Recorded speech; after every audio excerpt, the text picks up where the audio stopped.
Hello students, स्वागत है आप सभी का एक बार फिर से हमारे इस ऑफिशियल यूट्यूब चैनल में जिसका नाम है सोल सॉल्यूशन। मैं चंदन कुमार हाजिर हूं आप सभी के सामने अपनी एक और नई वीडियो के साथ।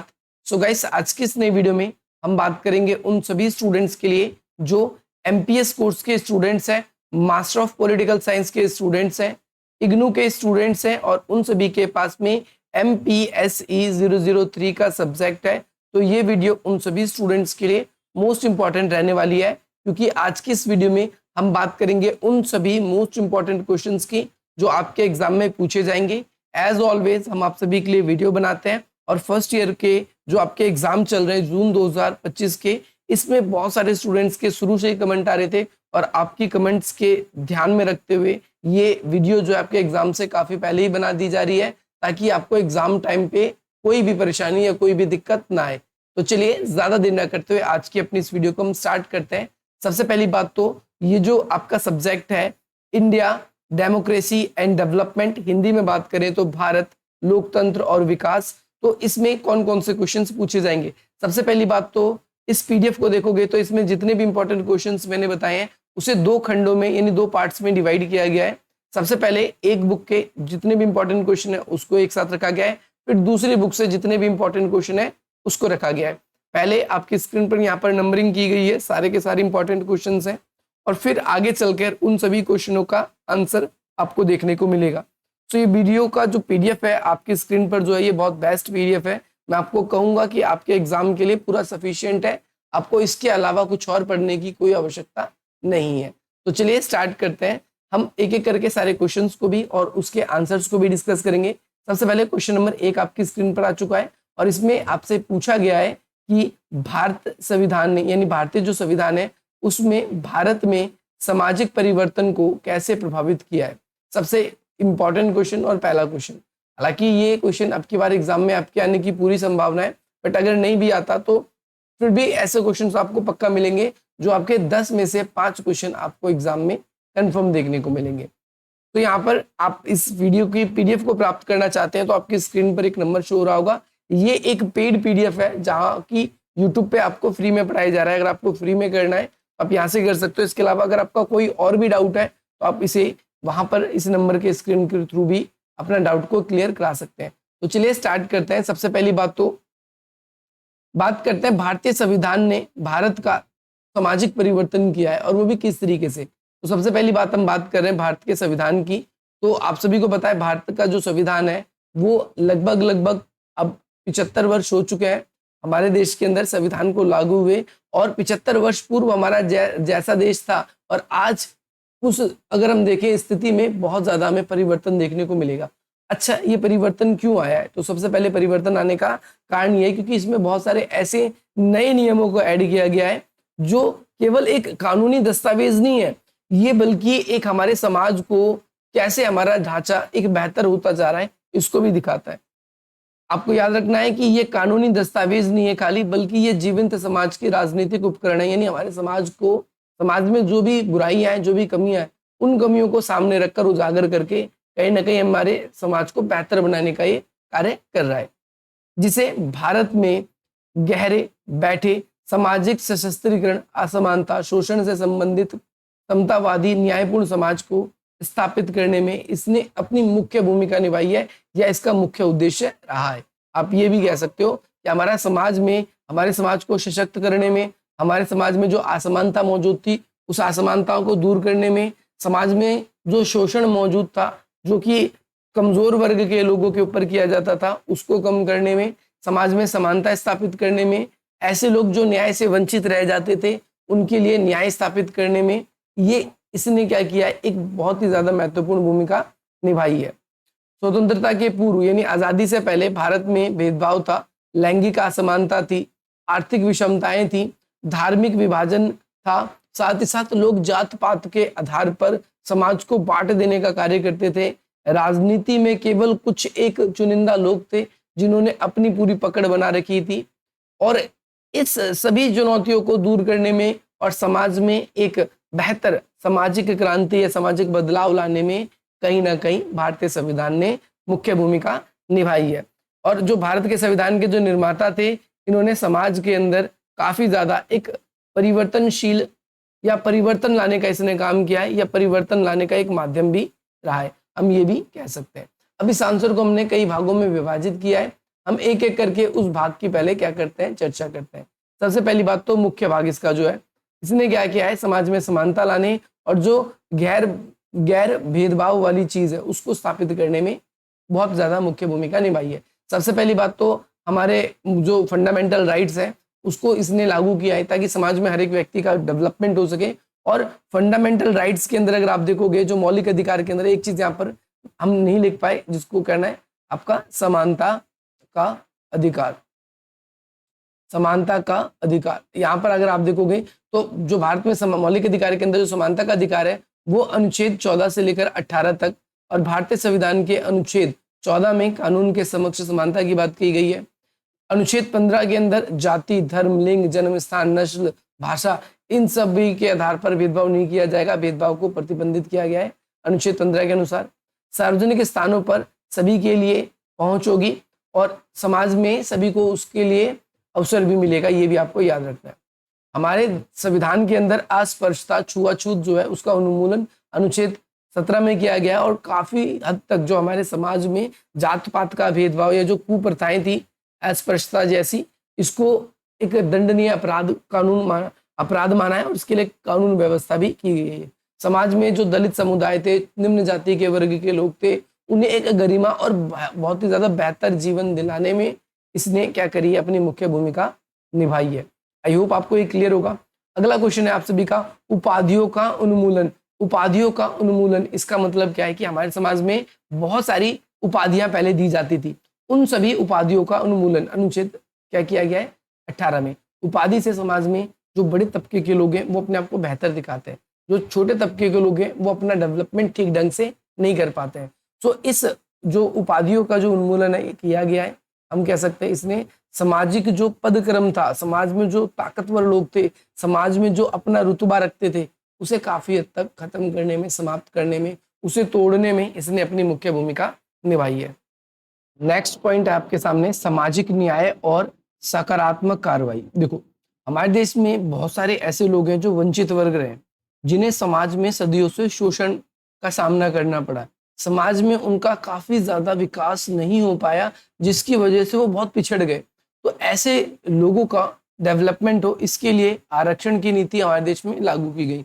अनुच्छेद 15(4), 16(4), अनुच्छेद 330, 332 और 335 में संविधान में अनुसूचित जातियां हैं, जो एससीज हैं, या जो अनुसूचित जनजातियां हैं, एसटीज हैं, या जो अन्य पिछड़ा वर्ग है जिसे हम ओबीसीज बोलते हैं, इनके लिए शिक्षा, सार्वजनिक रोजगार और विधायी निकायों में सकारात्मक भेदभाव यानी पॉजिटिव डिस्क्रिमिनेशन का प्रावधान किया गया है। यानी जो लोग पिछड़ गए हैं वो अपनी स्थिति को सुधार सकें, इसके लिए हमने क्या देखा, हमने इसके लिए देखा कि भाई लोगों के लिए आरक्षण की व्यवस्था की गई है। इस आरक्षण का लाभ लेकर वो लोग सस्ती एजुकेशन और साथ ही साथ में रोजगार, जो जैसे गवर्नमेंट जॉब है उसमें उनको आरक्षण मिल रहा है।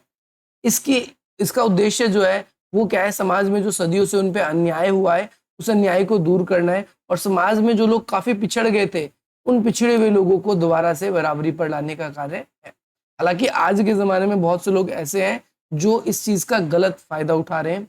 गलत फायदा उठाने का सिंपल सा मीनिंग आप लोगों के लिए ये है कि जो लोग आरक्षण के लिए उचित नहीं है, जिनको आरक्षण नहीं मिलना चाहिए, परंतु वो भी आज भी आरक्षण का लाभ ले रहे हैं। आगे चल के देखिए, कहता है सामाजिक प्रतिनिधित्व सुनिश्चित करने के लिए इन समुदायों को मुख्य धारे में लाना है। यानी ऐसे लोग जो पिछड़ गए थे उन्हें दोबारा से क्या करना है, समाज के एक ऐसे स्थान पर लाना है जिसमें वो काफी पीछे रह गए थे।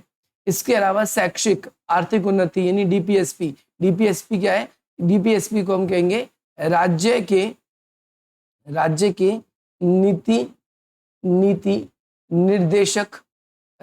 नीति निर्देशक सिद्धांत। अब इसके थ्रू क्या, इसमें क्या बातें बताई गई, इसमें बताई गई है डीपीएसपी मतलब राज्य के नीति निर्देशक सिद्धांत, यानी समाज के वो लोग जो काफी कमजोर है उनके लिए directive principle of state policies, यानी राज्य जो है वो ऐसी नीतियां बनाएगा ताकि कमजोर वर्ग के जो लोग हैं वो शिक्षा में, आर्थिक हितों में अपने आप को मजबूत बना सके, अपने आप को ऊंचा उठा सके। अनुच्छेद 46 में आपको बताया राज्य की जो नीति निर्देशक तत्व है यानी डीपीएसपी है वो 36 से 51 तक भाग 4 में संविधान के बताया गया है। और इसमें डायरेक्टली कहा गया है कि जो राज्य यानी जो हमारी सरकार है वो ऐसे समाज के या ऐसे सामाजिक लोगों के विकास के लिए काम करेगी। आगे पॉइंट नंबर आपका थर्ड है लैंगिक समानता, महिला सशक्तिकरण। आप सबको पता है हमारे समाज में बहुत सारी ऐसी महिलाएं हैं जो आज भी क्या है, पुरुष के अधीन है।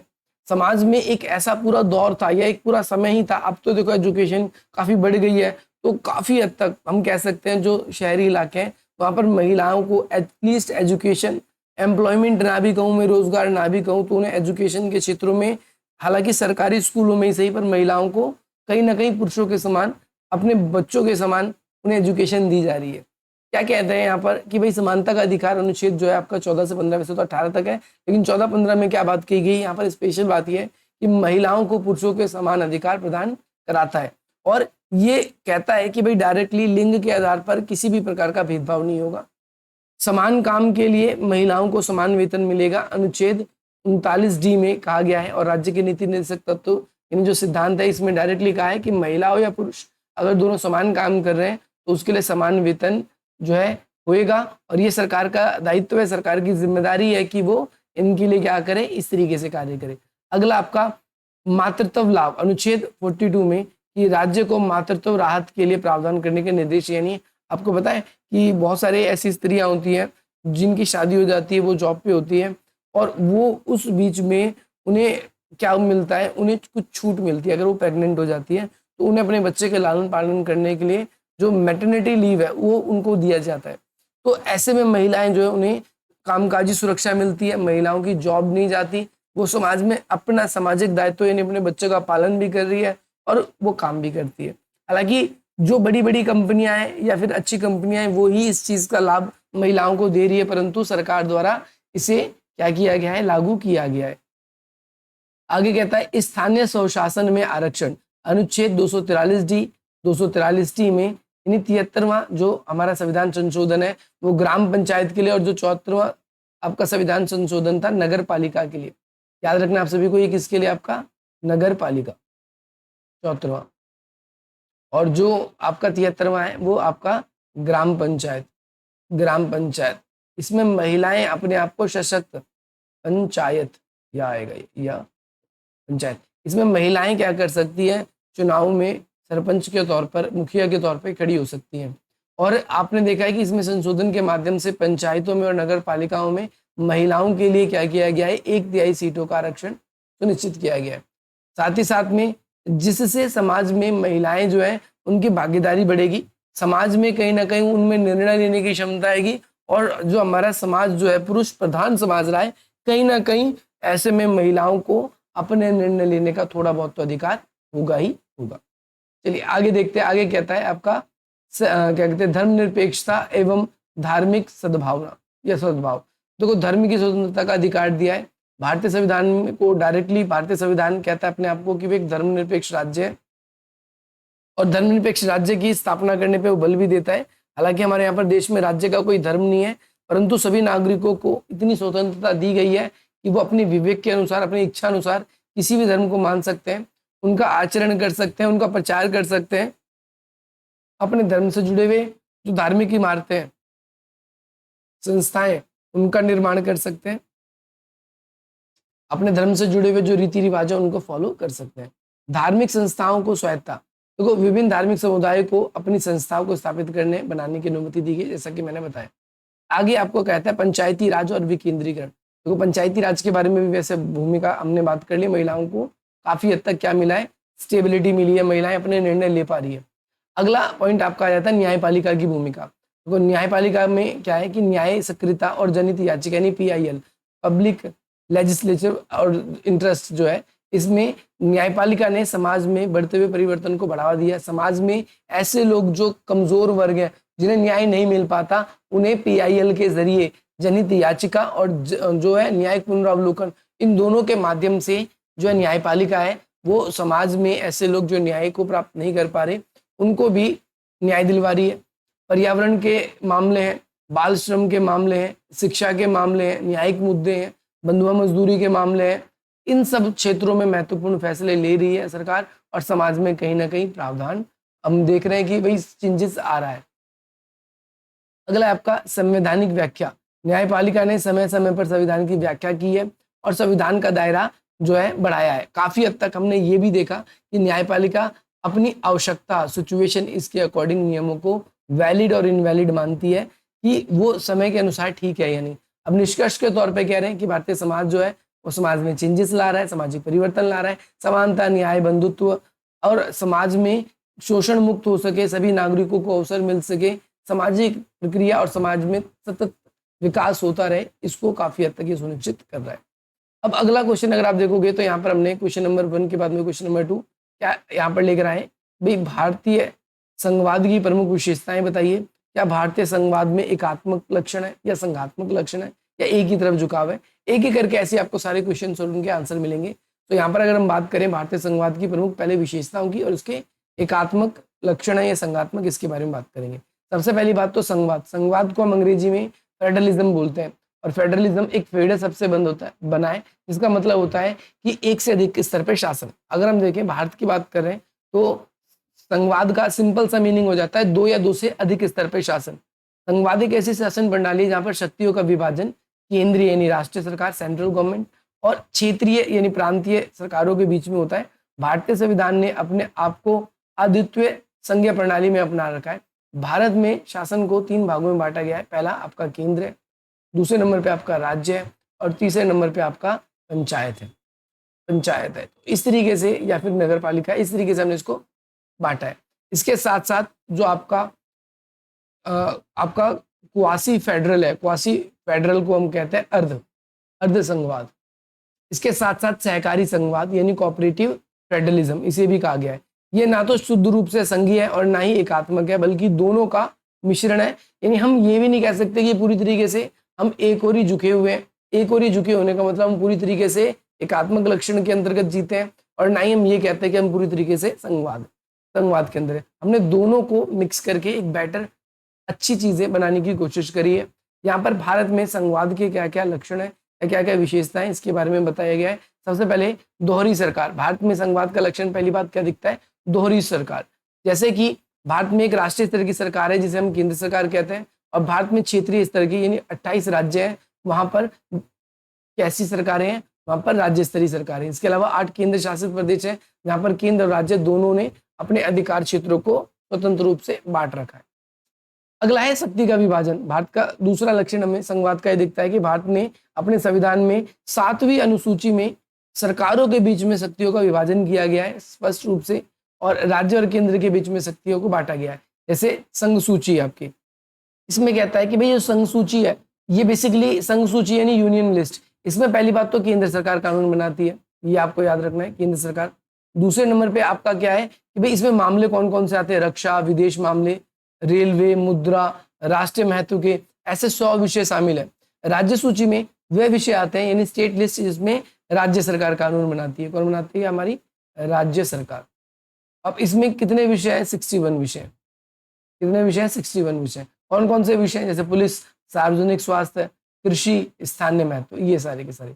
इसके अलावा अब तीसरे नंबर की जो लिस्ट है हमारी, उसे हम बोलते हैं समवर्ती सूची यानी कॉन्कर्ड लिस्ट। इसमें कितने विषय हैं? 52 विषय, और इसमें केंद्र सरकार और राज्य सरकार दोनों ही कानून बना सकते हैं। अब कई बार क्या होता है, किसी एक विषय पर केंद्र ने भी कानून बना लिया और एक पे किसी ने स्टेट ने भी कानून बना लिया, तो ऐसे केस में क्या होगा? टकराव होता है, लेकिन हम कह देते हैं स्टेट का नहीं माना जाता, केंद्र का यानी सेंट्रल का ही माना जाता है। अब इसमें कौन कौन से विषय आते हैं? वन, विवाह, शिक्षा, ऐसे 52 विषय शामिल हैं। नेक्स्ट पॉइंट आप सभी के सामने आ जाता है जिसे हम बोलते हैं लिखित संविधान यानी रिटन कॉन्स्टिट्यूशन। भारतीय संविधान जो है एक विस्तृत लिखित दस्तावेज है। केंद्र और राज्य के बीच में शक्तियों का बंटवारा, जिम्मेदारियां, कार्य सब कुछ बांटे गए ताकि इनके बीच में विवाद ना हो। देखो सीधी सी बात है, केंद्र और राज्य 2 तरह की सरकारें, और कई बार हम ऐसा देखने को भी मिलता है केंद्र में अलग सरकार, राज्य में अलग सरकार, और दोनों कई बार अलग अलग सरकारें आपस में सहयोग भी नहीं करती। तो ऐसे में विवाद होना स्वाभाविक है, इसीलिए विवाद ना हो इसके लिए सारे के सारे नियम अगर लिखित रूप में होंगे तो ये ज्यादा बेटर रहेगा, ये आपको याद रखना है। अगला, संविधान की सर्वोच्चता। भारत का जो संविधान है उसे सर्वोच्च माना गया है यानी सुप्रीम ऑफ द कॉन्स्टिट्यूशन।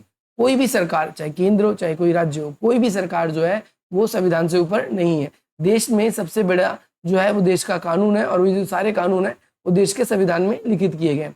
सभी सरकारी अंग संविधान के प्रावधान के अनुसार कार्य करेंगे, चाहे वो राष्ट्रपति हो, चाहे वो प्रधानमंत्री हो, चाहे वो संसद हो, चाहे वो राज्यपाल हो, चाहे वो हमारा इलेक्शन कमीशन हो, सभी के सभी संविधान के प्रावधानों के अनुसार ही कार्य करेंगे। अगला पॉइंट आ जाता है आपका स्वतंत्र न्यायपालिका। हमने हमने हमने अपने देश में एकीकृत न्यायपालिका तो रखी है, जो सर्वोच्च न्यायालय, यानी सर्वोच्च न्यायालय सबसे बड़ी न्यायालय, बाकी जितनी भी न्यायालय है वो उसके अंडर में काम करेगी, और संविधान की जो व्याख्या करने का अधिकार है वो भी किसको है? न्यायपालिका को है। कई बार केंद्र और राज्य के बीच में हम देखते हैं विवाद बढ़ जाता है ना, किसी भी मामले को लेकर, नदी को लेकर, वन को लेकर, शिक्षा के कानून को लेकर, किसी भी चीज को, तो ऐसे में न्यायपालिका क्या करती है? दोनों के बीच में मध्यस्थता का कार्य करती है, दोनों के बीच में सुलह कराने के कार्य करती है, और संविधान के अनुसार जो सब कुछ उचित है, सबसे ज्यादा ठीक है, उसको बरकरार रखने की कोशिश करती है। ये आपको याद रखना है। अगला पॉइंट आ जाता है आपका द्विसदन विधेयक। यानी देखो हमारे यहाँ पर क्या है, द्विसदन का मतलब है दो सदन है हमारे, एक उच्च सदन है और एक निम्न सदन है। जो निम्न सदन है वो लोकसभा को कहा जाता है, ध्यान रखना है आपको, निम्न सदन। और जो उच्च सदन है उसको किसको कहते हैं हम? राज्यसभा को। यानी प्रत्यक्ष रूप से चुने जाते हैं लोकसभा में, और इसकी भारत की परंपरा ये रही है कि जो लोकसभा उसे निम्न सदन कहा जाता है, लोअर हाउस कहा जाता है।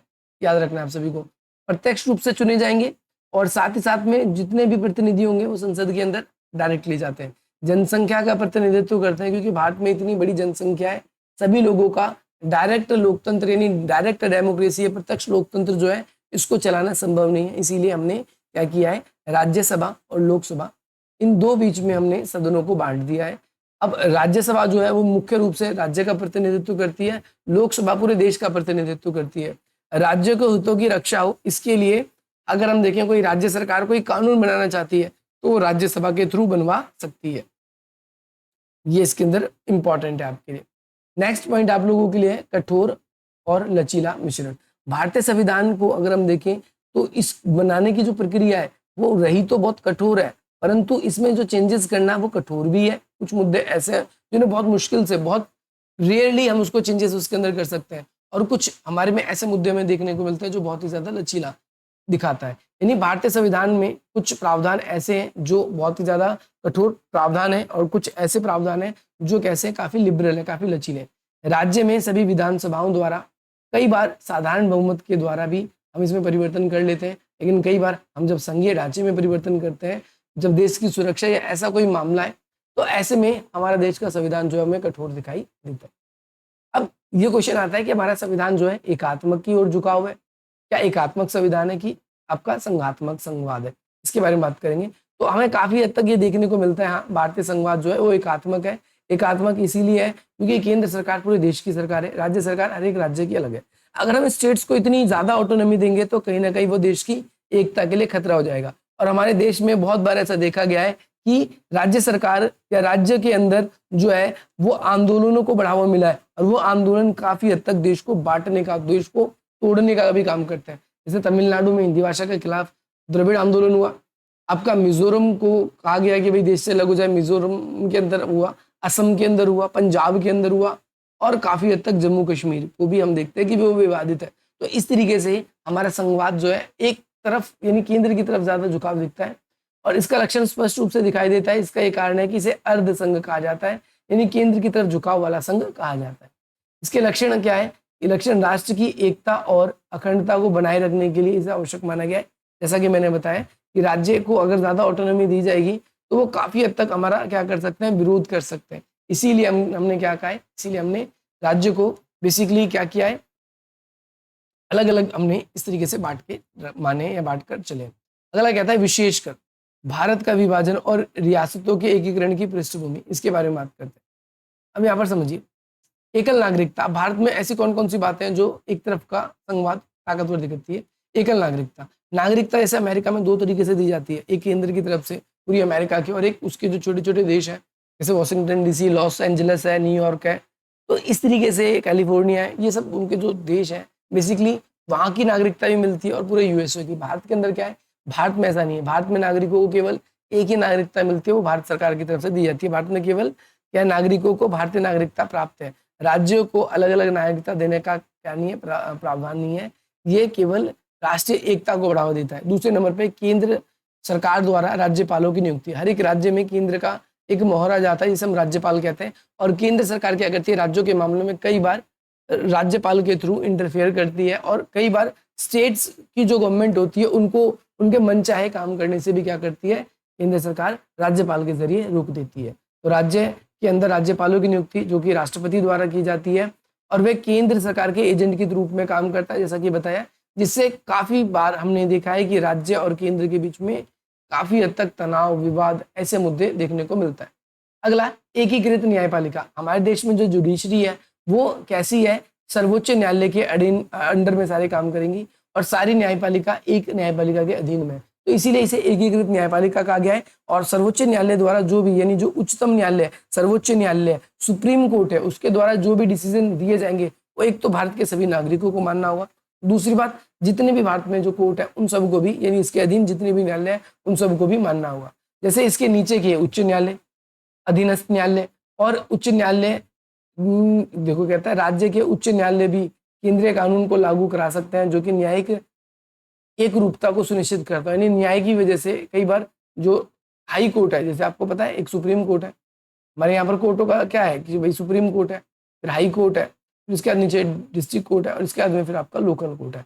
जो सुप्रीम कोर्ट होगा वो तो लागू करेगा ही केंद्र की बातें, लेकिन कई बार जो हाई कोर्ट है वो भी केंद्र की बातों को लागू करने के लिए क्या कर सकता है, निर्णय दे सकता है। अखिल भारतीय सेवाएं यानी ऑल इंडियन सर्विस है, जो जैसे आईएएस है, आईपीएस है, आईएफएस है, ये सारे के सारे अखिल भारतीय सेवाएं हैं, वो केंद्र द्वारा इनकी भर्ती की जाती है। हालांकि ये राज्यों के अंदर काम करती है, राज्य सरकार के सहयोग से काम करती है, परंतु इनकी नियुक्ति कैसे होगी, कितनी सैलरी दी जाएगी, कैसे इनका चयन होगा, वगैरह वगैरह, ये सारी चीज़ें केंद्र सरकार ही तय करती है। इनका एग्जाम वगैरह सब कुछ वही रहती है। और राज्यों पर केंद्र अच्छे से नियंत्रण बना सके, इसके लिए हम कहते हैं अखिल भारतीय सेवाएं बनाई गई है। आपातकालीन प्रावधान, हमको पता है कि हमारे देश में 3 तरीके से आपातकाल लगाया जा सकता है। नेशनल इमरजेंसी जो है हमारे देश में 3 तरीके से लगाई जा सकती है। पहला, अनुच्छेद 352 के अनुसार, फिर दूसरा आपका अनुच्छेद 356 के अनुसार, फिर तीसरा है आपका अनुच्छेद 360 के अनुसार। जो अनुच्छेद 352 के अनुसार होगा वो राष्ट्रीय आपातकाल होगा, नेशनल इमरजेंसी होगी। 356 के अनुसार राज्य आपातकाल या राष्ट्रपति शासन, और जो आपका थर्ड नंबर पे है 360 जो है वो क्या है, वित्तीय आपातकाल। वित्तीय आपातकाल तब लगेगा जब हमारे देश में बिल्कुल ज्यादा अर्थव्यवस्था खराब हो जाएगी, खाने के लिए कुछ नहीं होगा, जो एसेंशियल चीजें हैं, जो जरूरत की चीजें वो बहुत ज्यादा क्या कहते हैं बढ़ जाएगी, तब हुआ। कई बार देश के अंदर देश की सुरक्षा को खतरा होता है, थ्रेट होता है, तो ऐसे समय में युद्ध जैसा मामला हो जाता है तो आपातकाल लगाया जा सकता है। 356 में राज्य स्तर पर आपातकाल, यानी कई बार राज्यों के अंदर सरकारें गिर जाती हैं, तो ऐसे में ये आपातकाल लगाया जाता है। केंद्र आपातकाल के समय राज्य के सभी सारे के सारे जो अधिकार है वो ले लेती है, खुद ही अपने अकॉर्डिंग काम करती है, और पूरा देश जो है एकात्मक शासन प्रणाली में बदल जाता है। इसीलिए राष्ट्रीय आपातकाल भी हमें दिखाता है कि एक तरफ का पलड़ा ज्यादा भारी है दोनों तरफ से। इसके अलावा राज्यों का नाम बदलना, राज्यों की सीमाएं बदलना, राज्यों के जो संसदीय क्षेत्र है उसकी सदस्यों की संख्या कम करनी या बढ़ानी, ये सब के सब आपका संसद अनुच्छेद 3 में साधारण बहुमत से संसद के अंदर हम क्या कर सकते हैं, किसी राज्य का नाम बदल सकते हैं, सीमा को बढ़ाया घटाया जा सकता है, और क्षेत्र में भी हम परिवर्तन कर सकते हैं, नए राज्यों का निर्माण भी कर सकते हैं। और ये ज्यादातर अधिकार किसके पास है, केंद्र सरकार के पास में। लेकिन इन सब कामों को करने से पहले हमें राज्य सरकारों की सहमति लेना बहुत ज्यादा अनिवार्य है, याद रखना है। इसके साथ साथ केंद्र की संवर्ती सूची में प्रधानता, मैंने बताया कि वही 3 सूची है, पहला संघ सूची, दूसरा राज्य सूची, और तीसरा संवर्ती सूची। जो संवर्ती सूची में जो कानून बनाए जाते हैं, जो केंद्र और राज्य दोनों के लिए जरूरी है, तो जब दोनों लागू करते हैं तो दोनों में बहस ना हो, दोनों में विवाद ना हो, दोनों में लड़ाई झगड़ा ना हो, इस चीज को लेकर दोनों में शक्तियों का क्या किया गया है, बंटवारा किया गया है, आपको याद रखना है। इसके अलावा अपशिष्ट शक्तियां जो है वो किसी सूची में नहीं है, और ज्यादातर उन शक्तियों पर कानून बनाने का अधिकार जो है वो केंद्र सरकार के पास है, जैसा कि कनाडा में भी हमें देखने को मिलता है, और हमने जो अपशिष्ट शक्तियां हैं कनाडा के संविधान से ही लिया है। अगला पॉइंट है आप सभी का, वित्तीय निर्भरता। अब देखो जितने भी राज्य हैं उनके पास में फाइनेंशियल सपोर्ट के लिए वो काफी हद तक राज्य जो है वो वित्तीय संसाधनों के लिए केंद्र पर निर्भर है। केवल जीएसटी को अगर आज के जमाने में हटा दे तो ज्यादातर जो फाइनेंस के मामले वो केंद्र के पास में, और राज्य की जितनी भी सरकारें हैं वो सारे के सारे केंद्र के ऊपर निर्भर है, इस चीज को लेकर, इसी चीज को लेकर।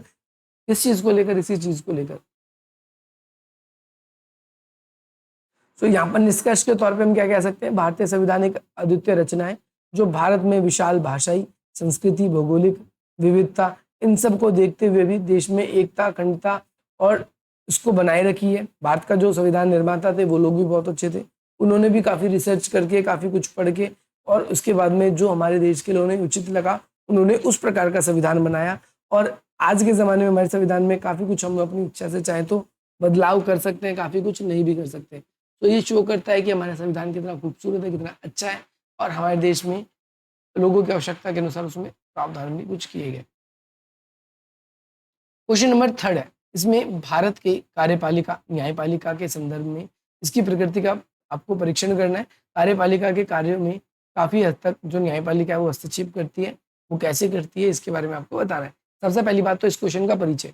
हमें पता है लोकतांत्रिक व्यवस्था में सरकार के 3 प्रमुख अंग होते हैं। एक विधायिका जो कानून निर्माण करती है, कार्यपालिका जो कानून को लागू करती है, और न्यायपालिका जुडिशरी जो कि कानून की क्या करती है, देखरेख करती है कि जो बनाया गया कानून है वो जनता के हित के लिए है भी अथवा नहीं।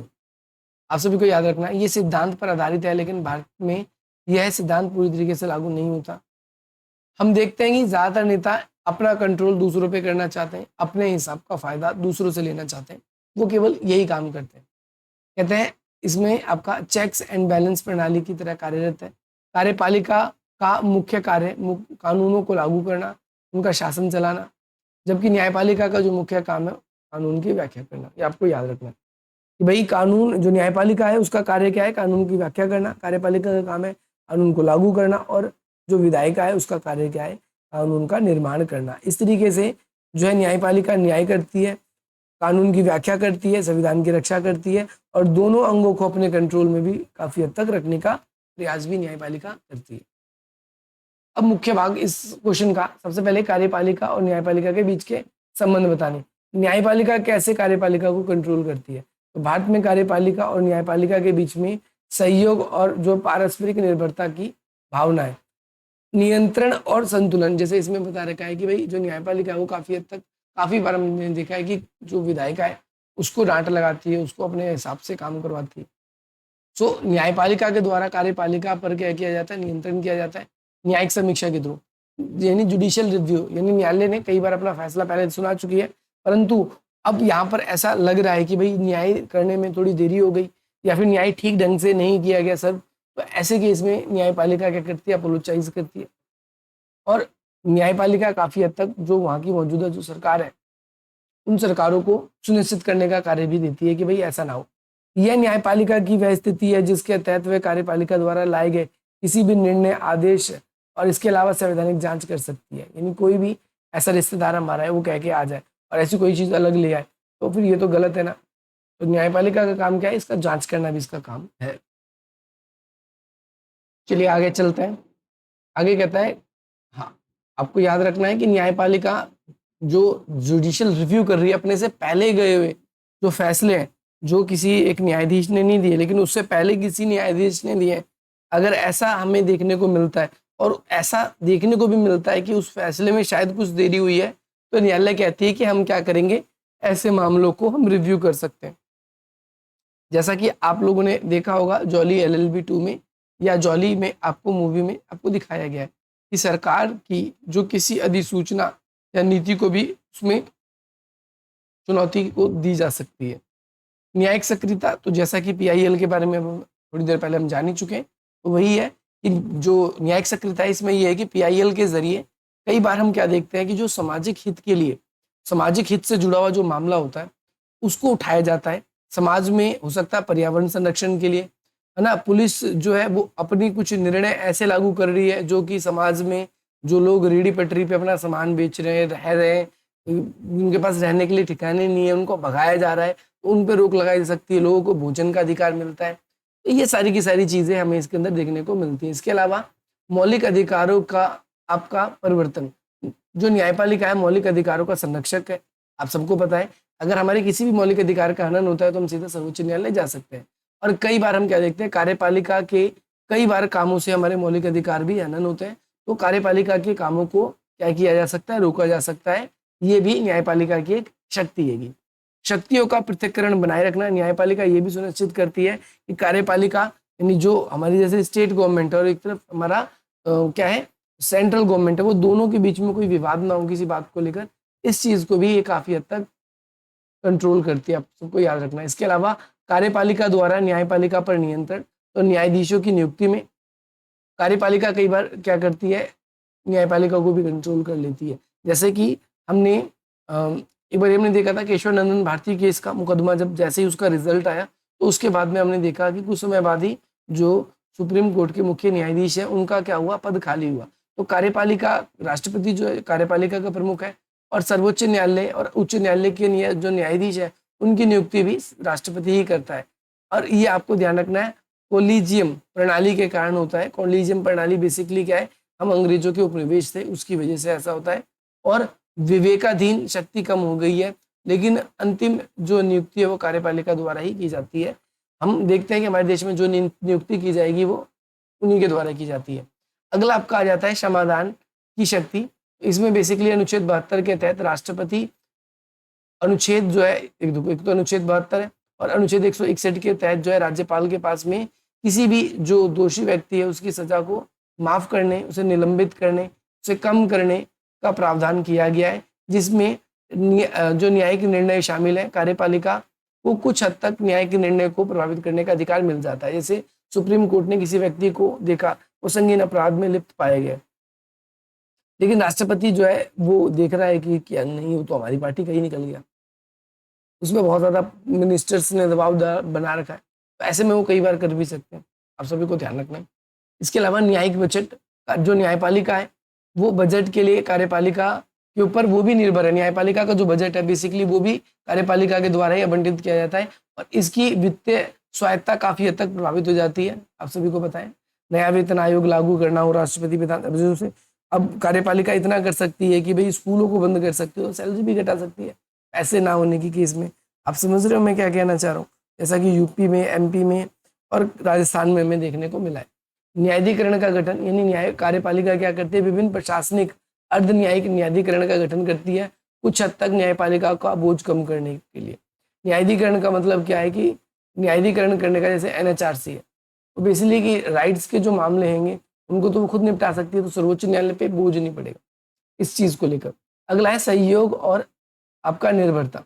तो कानून के जो परिवर्तन है, न्यायपालिका द्वारा दिए गए निर्णय आदेशों को लागू करने की जिम्मेदारी किसकी होती है, कार्यपालिका। और न्यायिक आदेश को काफी हद तक प्रभावित करते हैं। न्यायिक आदेश का मतलब है कानून जो है वो न्यायपालिका के आदेशों को प्रभावित कर देते हैं। कानून काफी हद तक जो है कार्यपालिका को स्ट्रांग बना देते हैं।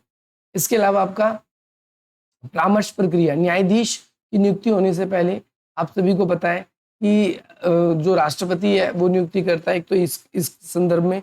दूसरा, कई बार जब कानून बन रहा होता है तो उस जगह पर राष्ट्रपति जब तक हस्ताक्षर नहीं करेगा तब तक नहीं होगा। तो ऐसे केस में राष्ट्रपति को ये अधिकार होता है कि वो सुप्रीम कोर्ट से क्या कर सकता है, सलाह मांग सकता है। हालांकि आप सबको पता है हमारे देश में ऐसा होता नहीं, सरकारें चाहती हैं तो वो काम हो ही जाता है, और बल्कि न्याय वो संविधान के अनुसार वो ठीक है या नहीं, इस चीज को समझना भी बहुत ज्यादा जरूरी है। और ये परामर्श का मामला होता है तो कई बार राष्ट्रपति नहीं लेते, जो कि लेना चाहिए।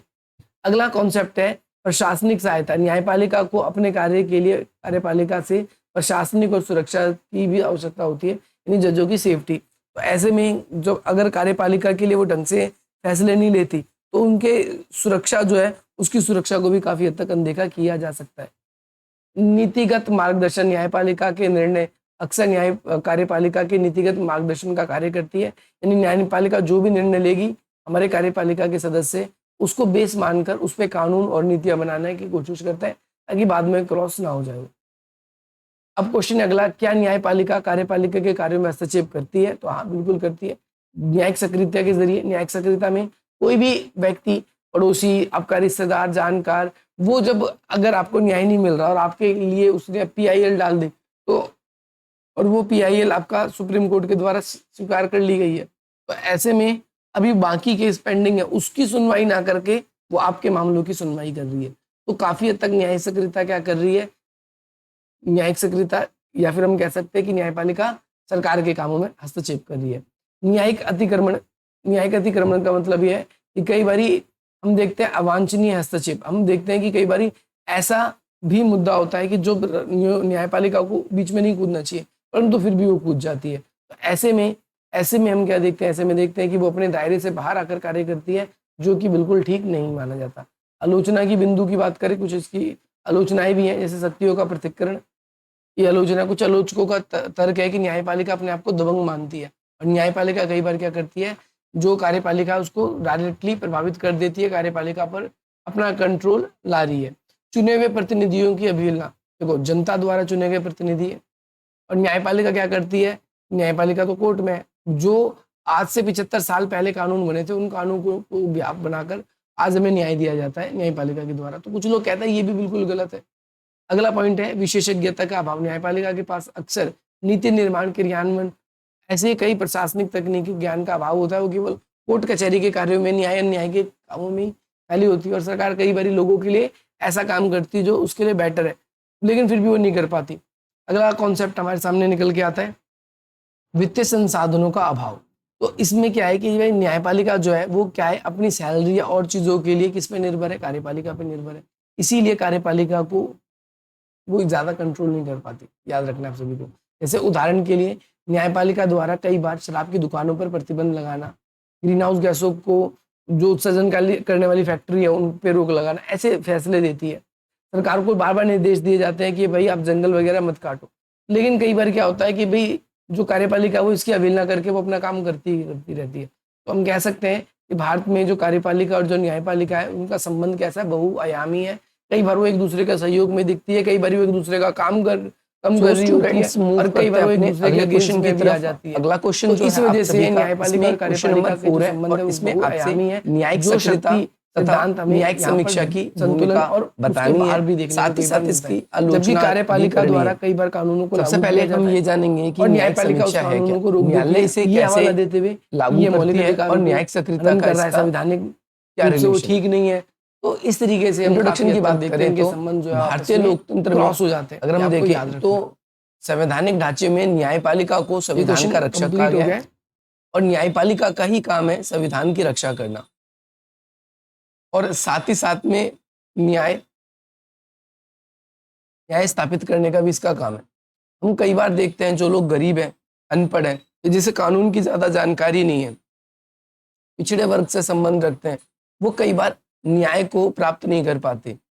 कई बार उनके मौलिक अधिकारों का भी हनन होता है, और कई बार वह कानून जिस हिसाब से कार्य करना चाहिए उस हिसाब से कार्य नहीं करता, और उनके साथ होता है अन्याय, और वो न्याय नहीं पा पाते। तो ऐसे केस में न्यायपालिका PIL के जरिए, यानी आपका जनहित याचिकाओं के जरिए क्या करती है, न्यायिक सक्रियता को स्थापित करने की कोशिश करती है। साथ ही साथ कई बार अपने से पूर्व दिए गए फैसले जो है उसका पुनर्निरीक्षण कर सकती है। ये भी आपको याद रखना है। तो यहाँ पर क्या कहा गया है कि मौलिक अधिकारों की एक तरीके से सुरक्षा करना, कानून के हिसाब से शासन हो इसकी देखरेख करना, संविधान की रक्षा करना, न्यायपालिका की प्रमुख क्या है, भूमिका है। न्यायपालिका की शक्तियों को अगर हम देखें, एक तो न्यायिक सक्रियता और आपका न्यायिक समीक्षा, इन दोनों के हिसाब से हम दो शक्तियों के बारे में चर्चा करेंगे इसके अंदर। सबसे पहले न्यायिक समीक्षा, यानी जिसे हम जुडिशियल रिव्यू कहते हैं। दूसरा न्यायिक सक्रियता, जिसे हम जुडिशियल एक्टिविज्म कहते हैं। इसका उपयोग करती है। इसका उपयोग करने के बाद में न्यायिक समीक्षा न्यायालय को एक स्थापित शक्ति प्रदान करती है, जिसमें न्यायपालिका क्या करती है, तेजी से कार्य करती है, और अपने पूर्व फैसले दिए हुए उसमें अगर कोई कमी है तो उसको ठीक करने की कोशिश करती है। और न्यायिक सक्रियता में यह है कि कोई भी व्यक्ति जो पीड़ित नहीं भी है लेकिन पीड़ित का जानकार है, चाहे पीड़ित भी, वो देखता है कि समाज में अन्याय हो रहा है, तो उसे न्याय स्थापित करने में कहीं ना कहीं न्यायपालिका की भूमिका फिर वहां पर हो जाती है। न्यायपालिका कहती है ऐसे मामलों की सुनवाई हम न्यूज़पेपर में, सोशल मीडिया पर, किसी व्यक्ति द्वारा की गई शिकायत, ऐसे कोई भी खबर उनको मिलती है तो वो इसको देखती है कि वो न्याय के से जुड़ा हुआ मामला है, तो जरूर इस पे सुनवाई वो करती है। सबसे पहली बात तो यहाँ पर अगर आप देखोगे तो विकासशील देशों में एक अवधारणा है। क्या अवधारणा है कि भाई जो न्याय है वो काफी हद तक जो ताकतवर देश है उनकी तुलना में कमजोर है। जो न्याय है उस पर ताकतवर लोगों का पूरा अधिकार है, क्योंकि हम मार्क्सवादी सोच को भी अगर हिसाब से देखें तो जो पैसे वाले लोग हैं उन्होंने ही न्याय, कानून और शासन तंत्र पर अपना नियंत्रण स्थापित कर रखा है। इससे समाज के अन्य लोगों पर हमें डायरेक्टली प्रभाव होता हुआ दिखाई देता है। चलिए स्टार्ट करते हैं। सबसे पहले न्यायिक समीक्षा यानी जुडिशियल रिव्यू के बारे में। तो न्यायिक समीक्षा न्यायपालिका की वह शक्ति है जिसके तहत विधायिका द्वारा बनाए गए कानूनों को कार्यपालिका के जरिए लागू करवाने का आदेश की संवैधानिक जांच करती है। सबसे पहली बात, जो विधायिका यानी संसद जो भी कानून बना रही है उस कानून को पहले हमारी जो न्यायपालिका वो चेक करेगी कि संविधान के हिसाब से ठीक है या नहीं।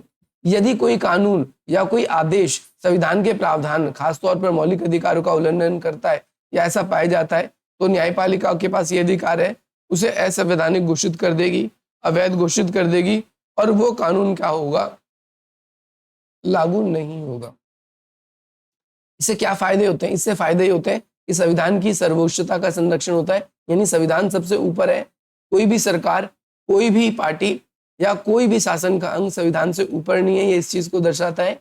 न्यायिक समीक्षा ये सुनिश्चित करती है कि देश का जो सर्वोच्च कानून यानी संविधान जो बना रहे, कोई भी अंग यानी शासन का कोई भी अंग इस संविधान की अवहेलना ना करे, संविधान के अनुरूप रहकर ही कार्य करे। दूसरा, मौलिक अधिकारों की सुरक्षा। नागरिकों के मौलिक अधिकारों का उल्लंघन करते समय अगर हम देखें तो डायरेक्टली ये संविधान के अंदर अनुच्छेद 32 में कहा गया है संवैधानिक उपचारों के अधिकार के तहत कि भी मनुष्य न्यायिक या कोर्ट का दरवाजा खटखटा सकता है या न्यायिक शरण ले सकता है जब भी उसके मौलिक अधिकार का हनन हो। तो ऐसे में जब भी मौलिक अधिकारों का उल्लंघन होगा तो विधायी और कार्यकारी कृत्य के विरुद्ध एक शक्तिशाली ढाल के रूप में काम करती है। अब शक्तिशाली ढाल के रूप में काम करती है, इसका मतलब ये है कि भाई जो जुडिशरी है वो उनको संरक्षण प्रदान करती है। उदाहरण के लिए मेनका गांधी बनाम भारतीय संघ। अब यहाँ पर क्या है, अनुच्छेद 21 के तहत व्यक्तिगत स्वतंत्रता के दायरे का विस्तार किया गया है, यानी हमारी जो कुछ निजी स्वतंत्रता है उसको बढ़ाया गया है। नेक्स्ट कॉन्सेप्ट आपका निकल के आता है शक्तियों का पृथक्करण का संतुलन। यह विधायिका और कार्यपालिका तथा उनके संवैधानिक सीमाओं के भीतर रहकर ही काम करने में मदद करता है। जुडिशियल क्या करती है, यानी जो हमारी कोर्ट है वो, यानी जो न्यायपालिका है वो शक्तियों के बंटवारों को बनाए रखती है। वो इस चीज को हमेशा इंश्योर करती है कि कोई भी शासन का अंग या कोई भी शक्ति किसी दूसरों की शक्ति का हनन ना करे। जैसे केंद्र सरकार है वो ताकतवर है तो वो राज्य सरकार के मामलों में हस्तक्षेप ना करे। इस पृथक्करण के सिद्धांत को बनाए रखने में कई हद तक हम देखते हैं जुडिशियल अपनी भूमिका निभाता है। अगला, संघीय संतुलन का रखरखाव करना। संघीय संतुलन यानी केंद्र और राज्य के बीच में शक्तियां संवैधानिक रूप से विभाजित की गई है, भी हमने पढ़ा था। जो हमारी संघ सूची है उसमें हमारे कितने विषय 100, जो राज्य सूची है उसमें 68 और जो समवर्ती सूची है उसमें 57। तो इस तरीके से जो शक्तियों का विभाजन किया गया है उस हिसाब से उनके बीच में किसी भी बात को लेकर विवाद ना हो, ये आपको याद रखना है। और संघीय सरकार के लिए ये सबसे जरूरी है कि वो उसकी क्या कर सके, सुरक्षा कर सके। अगला, संवैधानिक नैतिकता सिद्धांत और न्यायिक समीक्षा इस चीज को सुनिश्चित करने का ये कार्य करती है। न्यायिक समीक्षा का मतलब सिंपल सा ही है कि संवैधानिक नैतिकता का मतलब यह है कि हमारा जो संविधान के कुछ आदर्श है उसका मूल रूप से पालन हो, और इस चीज को कौन श्योर करेगा, ये कोर्ट श्योर करेगी, ये याद रखना है। अब आलोचना क्या क्या है इसकी, सबसे पहली बात तो न्यायिक अतिरेक का जोखिम। सबसे पहली बात तो न्यायिक अतिरेक का मतलब है, कुछ आलोचक ये कहते हैं कि भाई न्यायपालिका क्या कर रही है, अपने दायरे से बाहर निकल के काम कर रही है। शासन प्रबंधन का कार्य हमने किसको दे रखा है, संसद या जनता द्वारा चुने गए लोगों को। आपका काम न्याय स्थापित करना है। ऑलरेडी इतने केस पेंडिंग में, आप उन केसों को रिव्यू ना कर उन केसों को ना देखकर आप क्या कर रहे हो, आप अपनी न्यायपालिका की शक्ति का दुरुपयोग कर रहे हो। सरकार के विधायी कार्य क्षेत्रों में अतिक्रमण कर रहे हो, उसमें घुसपैठ कर रहे हो। दूसरे नंबर पे अनिर्वाचित निकाय द्वारा निर्णय। अनिर्वाचित, पहली बात तो जनता कैसे कानून चाहती है, ये अपने जिन लोगों को वो चुनती है ये वो उस चीज को समझते हैं और वो जनता के हिसाब से कानून बनाती है। तो न्यायपालिका क्या, एक तो अनिर्वाचित निकाय है, वो जनता के द्वारा नहीं चुनी गई। और भारत में लोकतंत्र है, लोकतंत्र का सही मायने है कि जनता जैसे कानून चाहती है और उनके द्वारा प्रतिनिधित्व उन कानूनों को लागू करने में हेल्प करते हैं।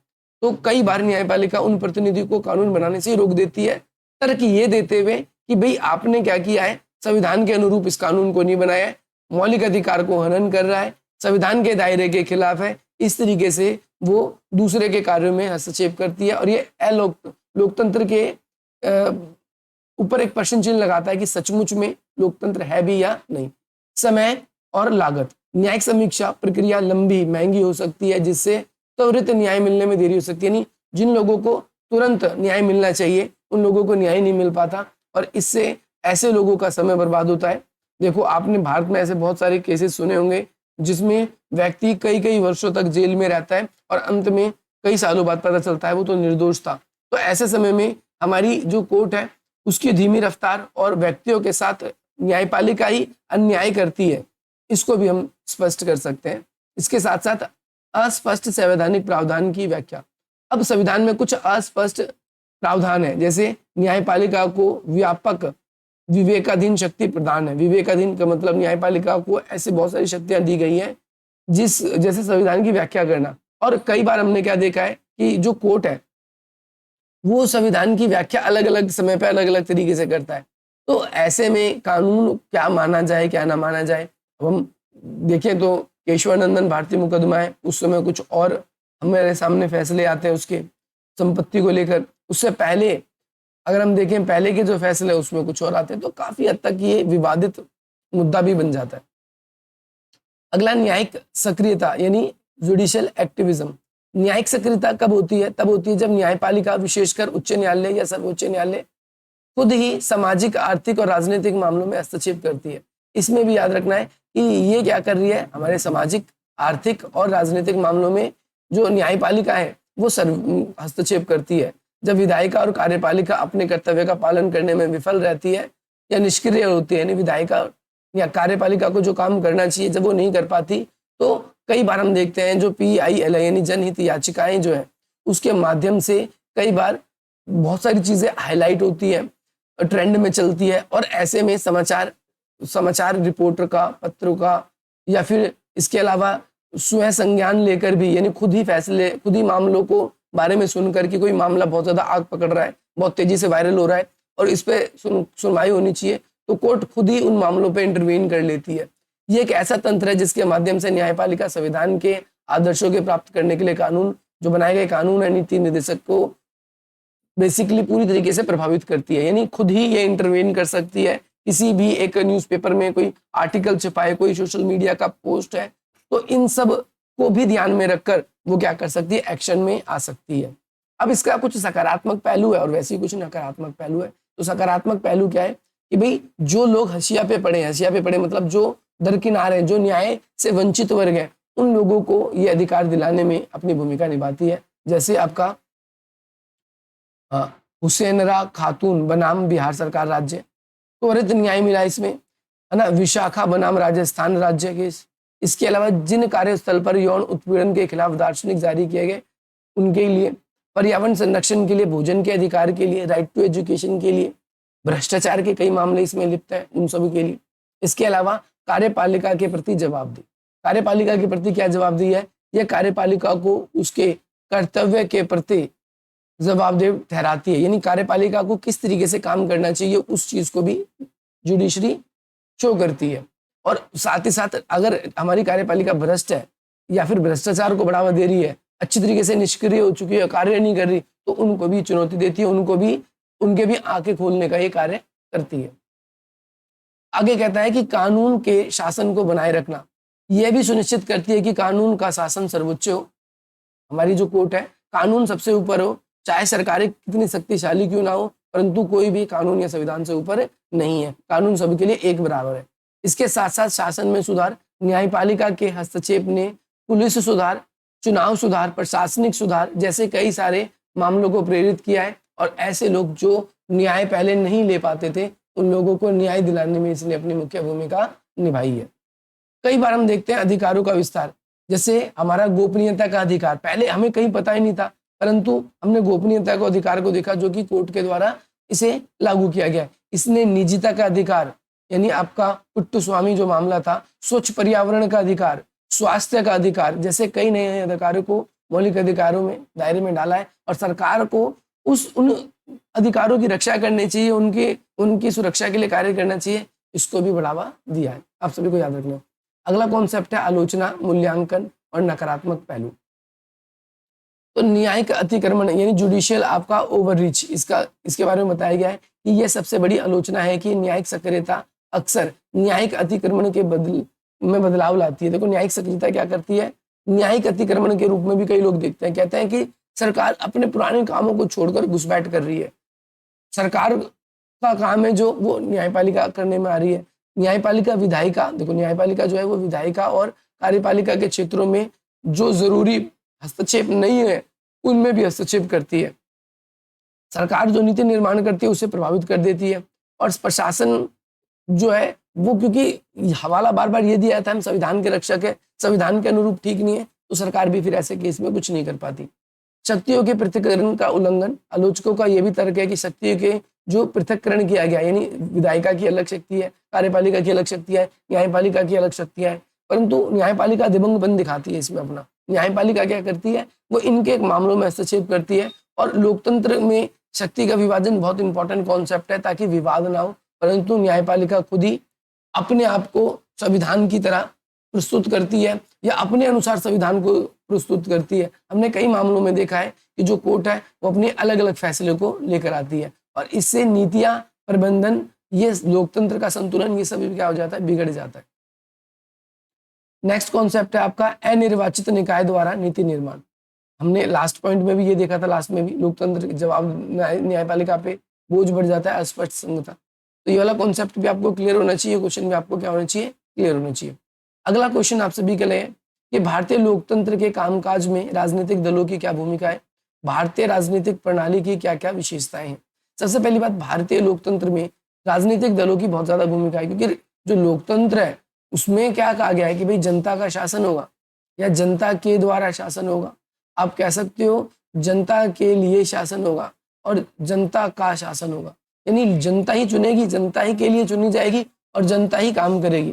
तो राजनीतिक दलों के जरिए चुनाव होते हैं और राजनीतिक दल में से ही जो भी राजनीतिक पार्टियां जीतती हैं वो सत्ता में आती हैं। साथ ही साथ वो सत्ता के पक्ष में भी होती है कुछ और कुछ विपक्ष में भी होती है, और इस तरीके से लोकतंत्र जो है एक मजबूत शाखा के रूप में काम करता है। इसकी कई सारी विशेषताएं, इसकी हम बात करेंगे। जैसे राजनीतिक दल को लोकतंत्र की रीढ़ की हड्डी या रीढ़ भी कहा जाता है। वे संगठित समूह होते हैं। संगठित समूह का मतलब है कि वो बेसिकली सत्ता संघर्ष के लिए आपस में एक दूसरे के खिलाफ बयानबाजी करते हैं और अपने आप को एक दूसरे से बेहतर दिखाने की भी कोशिश करते हैं, जो कि समान विचारधारा साझा करते हैं, सत्ता प्राप्त करने और अपनी नीतियों को लागू करने का लक्ष्य रखते हैं। यानी अपनी नीतियों को कैसे लागू किया जा सकता है ये इसको भी शो करता है। भारत जैसे विशाल और विविध लोकतांत्रिक देश के अंदर राजनीतिक दलों ने न केवल चुनाव प्रक्रिया में मध्यस्थता का कार्य किया है, बल्कि वे जनता को राय देने, आकार देने, अलग अलग जो हमारे राजनीतिक समूह हैं उनको आकार देने, उनके हितों के हिसाब से काम करने, इन सब कामों को करते। देखो राजनीतिक दल जो है वो जनता की आवश्यकताओं को ध्यान में रखकर अपने मैनिफेस्टो बनाती है। आप कहोगे बिल्कुल, जनता कैसे नियम चाहती है, कैसे कानून चाहती है, जो राजनीतिक दल चुन के आते हैं वो जनता के लिए हिसाब से काम करते हैं, ये हम सबको पता है। इसके अलावा चुनाव के अंदर कई बार सुधार लाना होता है तो उसके लिए कार्य करती है, ये आप सभी को ध्यान रखना है। राजनीतिक दलों की कई सारी भूमिका है, यहाँ पर भी बात कर लेते हैं। सबसे पहली बात तो राजनीतिक दल को हम कह सकते हैं कि इसे लोकतंत्र की रीढ़ कही जाती है, क्योंकि लोकतंत्र का अस्तित्व राजनीतिक दलों पे ही है। आज के ज़माने में प्रत्यक्ष लोकतंत्र में बहुत कम देखने को मिलता है, क्योंकि लोगों की, देशों की जनसंख्या बढ़ चुकी है। जैसा कि पुराने टाइम पे स्विट्जरलैंड में, भारत के वज्जी गणराज्य में, ऐसे जगहों पर होता था कि जहाँ पर लोग आते थे, एक जगह इकट्ठा हो जाते थे, कोई भी फैसला लेना होता था वो अपना वोट डालकर डायरेक्टली फैसला ले लेते थे कि आप इस फैसले से सहमत हो या नहीं हो।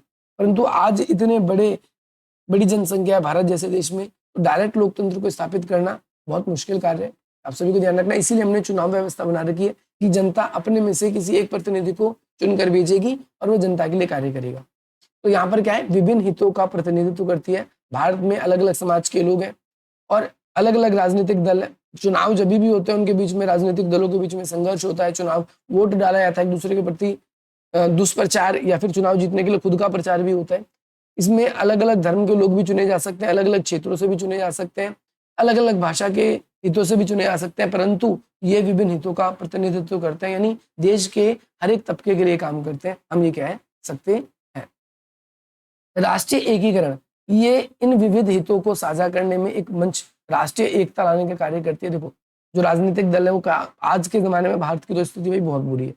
जो साउथ के लोग हैं वो हिंदी भाषा लोगों के विरोध करते हैं, जो नॉर्थ के लोग हैं वो साउथ के लोगों को इतना ज़्यादा पसंद नहीं करते। एक जनरली बात कर रहा हूँ, हालांकि ये नहीं कि साउथ के लोग अगर नॉर्थ में रहते हैं तो उनके साथ भेदभाव या फिर इस तरीके का व्यवहार नॉर्थ में बहुत कम देखने को मिलता है, परंतु साउथ के जो लोग हैं वो बहुत ज़्यादा भेदभाव करते हैं। वो नहीं चाहते बाहर के लोग आके उनके यहाँ पर बसे रहे, वो उनको बिल्कुल सपोर्ट नहीं करते।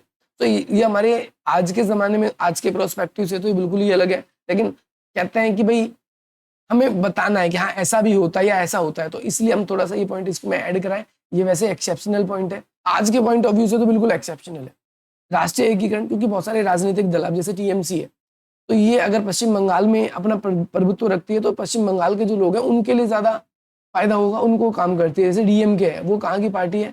वो आपके तमिलनाडु साउथ के साइड की पार्टी है, तो वो साउथ में अपना प्रभुत्व और अपने लोगों के लिए ज़्यादा कार्य करती है, उन्हीं को बढ़ावा देती है, ये ध्यान रखना।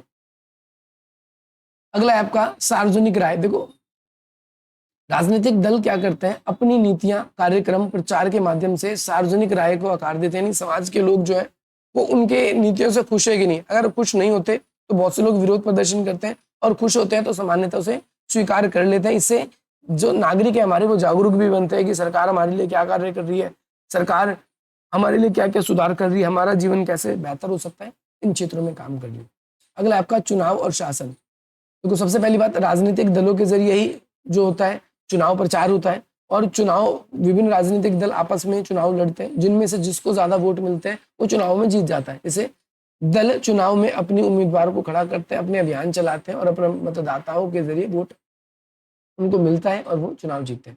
राजनीतिक दल ही सरकार का गठन करती है, सरकार के कार्य करती है, और कई बार जब बहुमत नहीं मिलता तो वो गठबंधन की सरकार मेलजोल करके सत्ता चलाती है। इससे जनता, भारत की देश या फिर अन्य देशों में भी हम देखते हैं शासन प्रबंधन चलता है।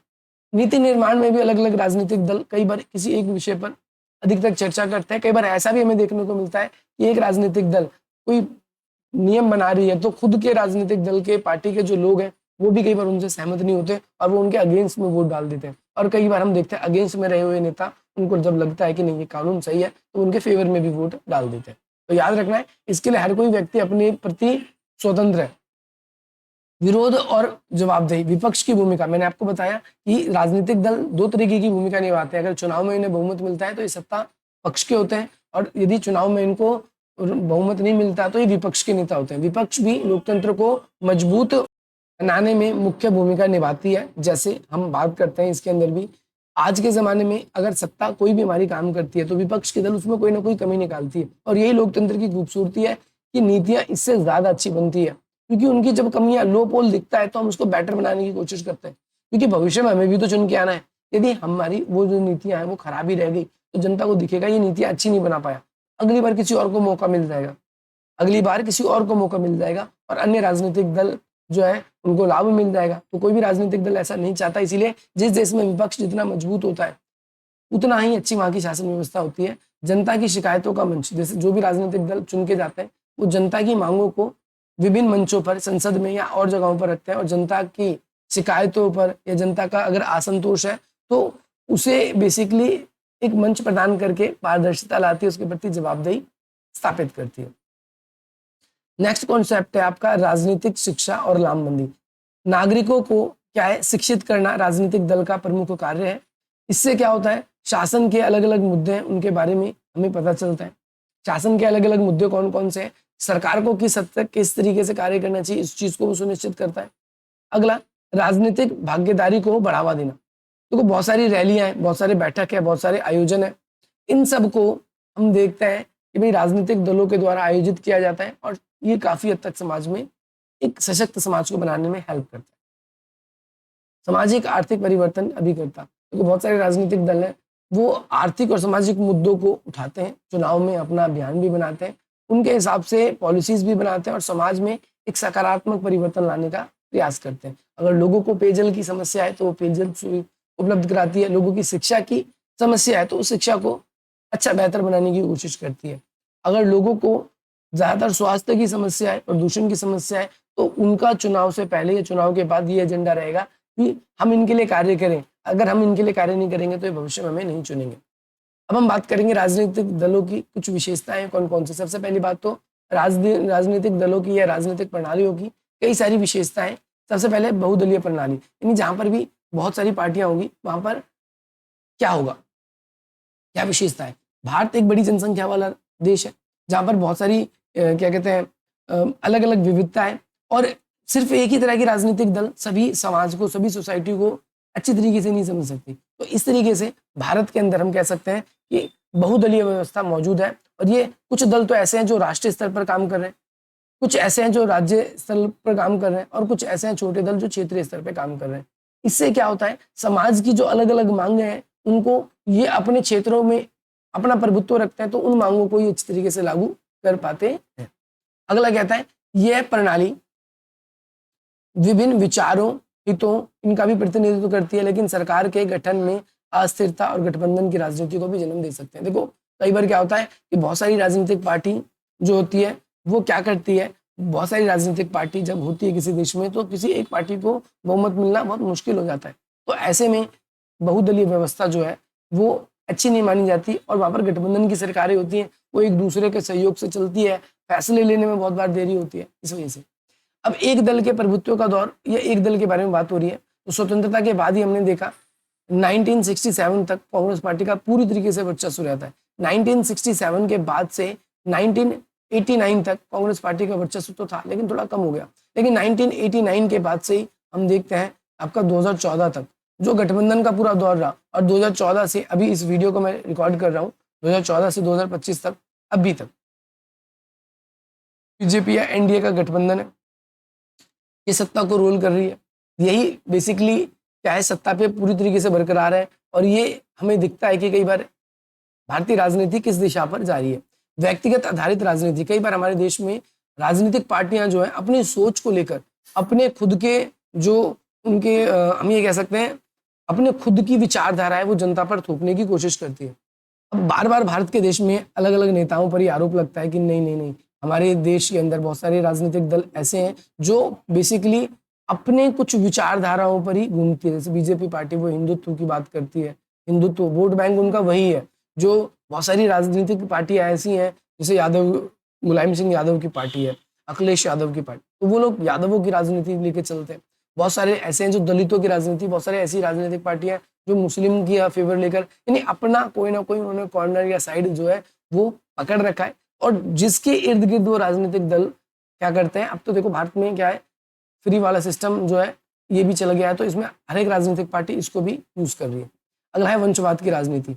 कई राजनीतिक दलों में हम देखते हैं कि भाई एक पीढ़ी से दूसरी पीढ़ी, मुलायम सिंह यादव से अखिलेश यादव, भाई इसके बाद में नेहरू के बाद में उसकी बेटी इंदिरा गांधी, इंदिरा गांधी के बाद में उनका जो पुत्र था राजीव गांधी, राजीव गांधी के बाद में उसका जो पुत्र है वो राहुल गांधी। इस तरीके से सत्ता पीढ़ी दर पीढ़ी आगे बढ़ रही है, और ये काफी हद तक हमारे देश के लिए इसी में बहुत शर्म की बात है कि सत्ता में कुछ एक ही लोग ऐसे हैं जो अपना पकड़ या अपनी ताकत को मजबूत बनाए रखना चाहते हैं, और बाकी अन्य लोगों को आने ही नहीं देना चाहते।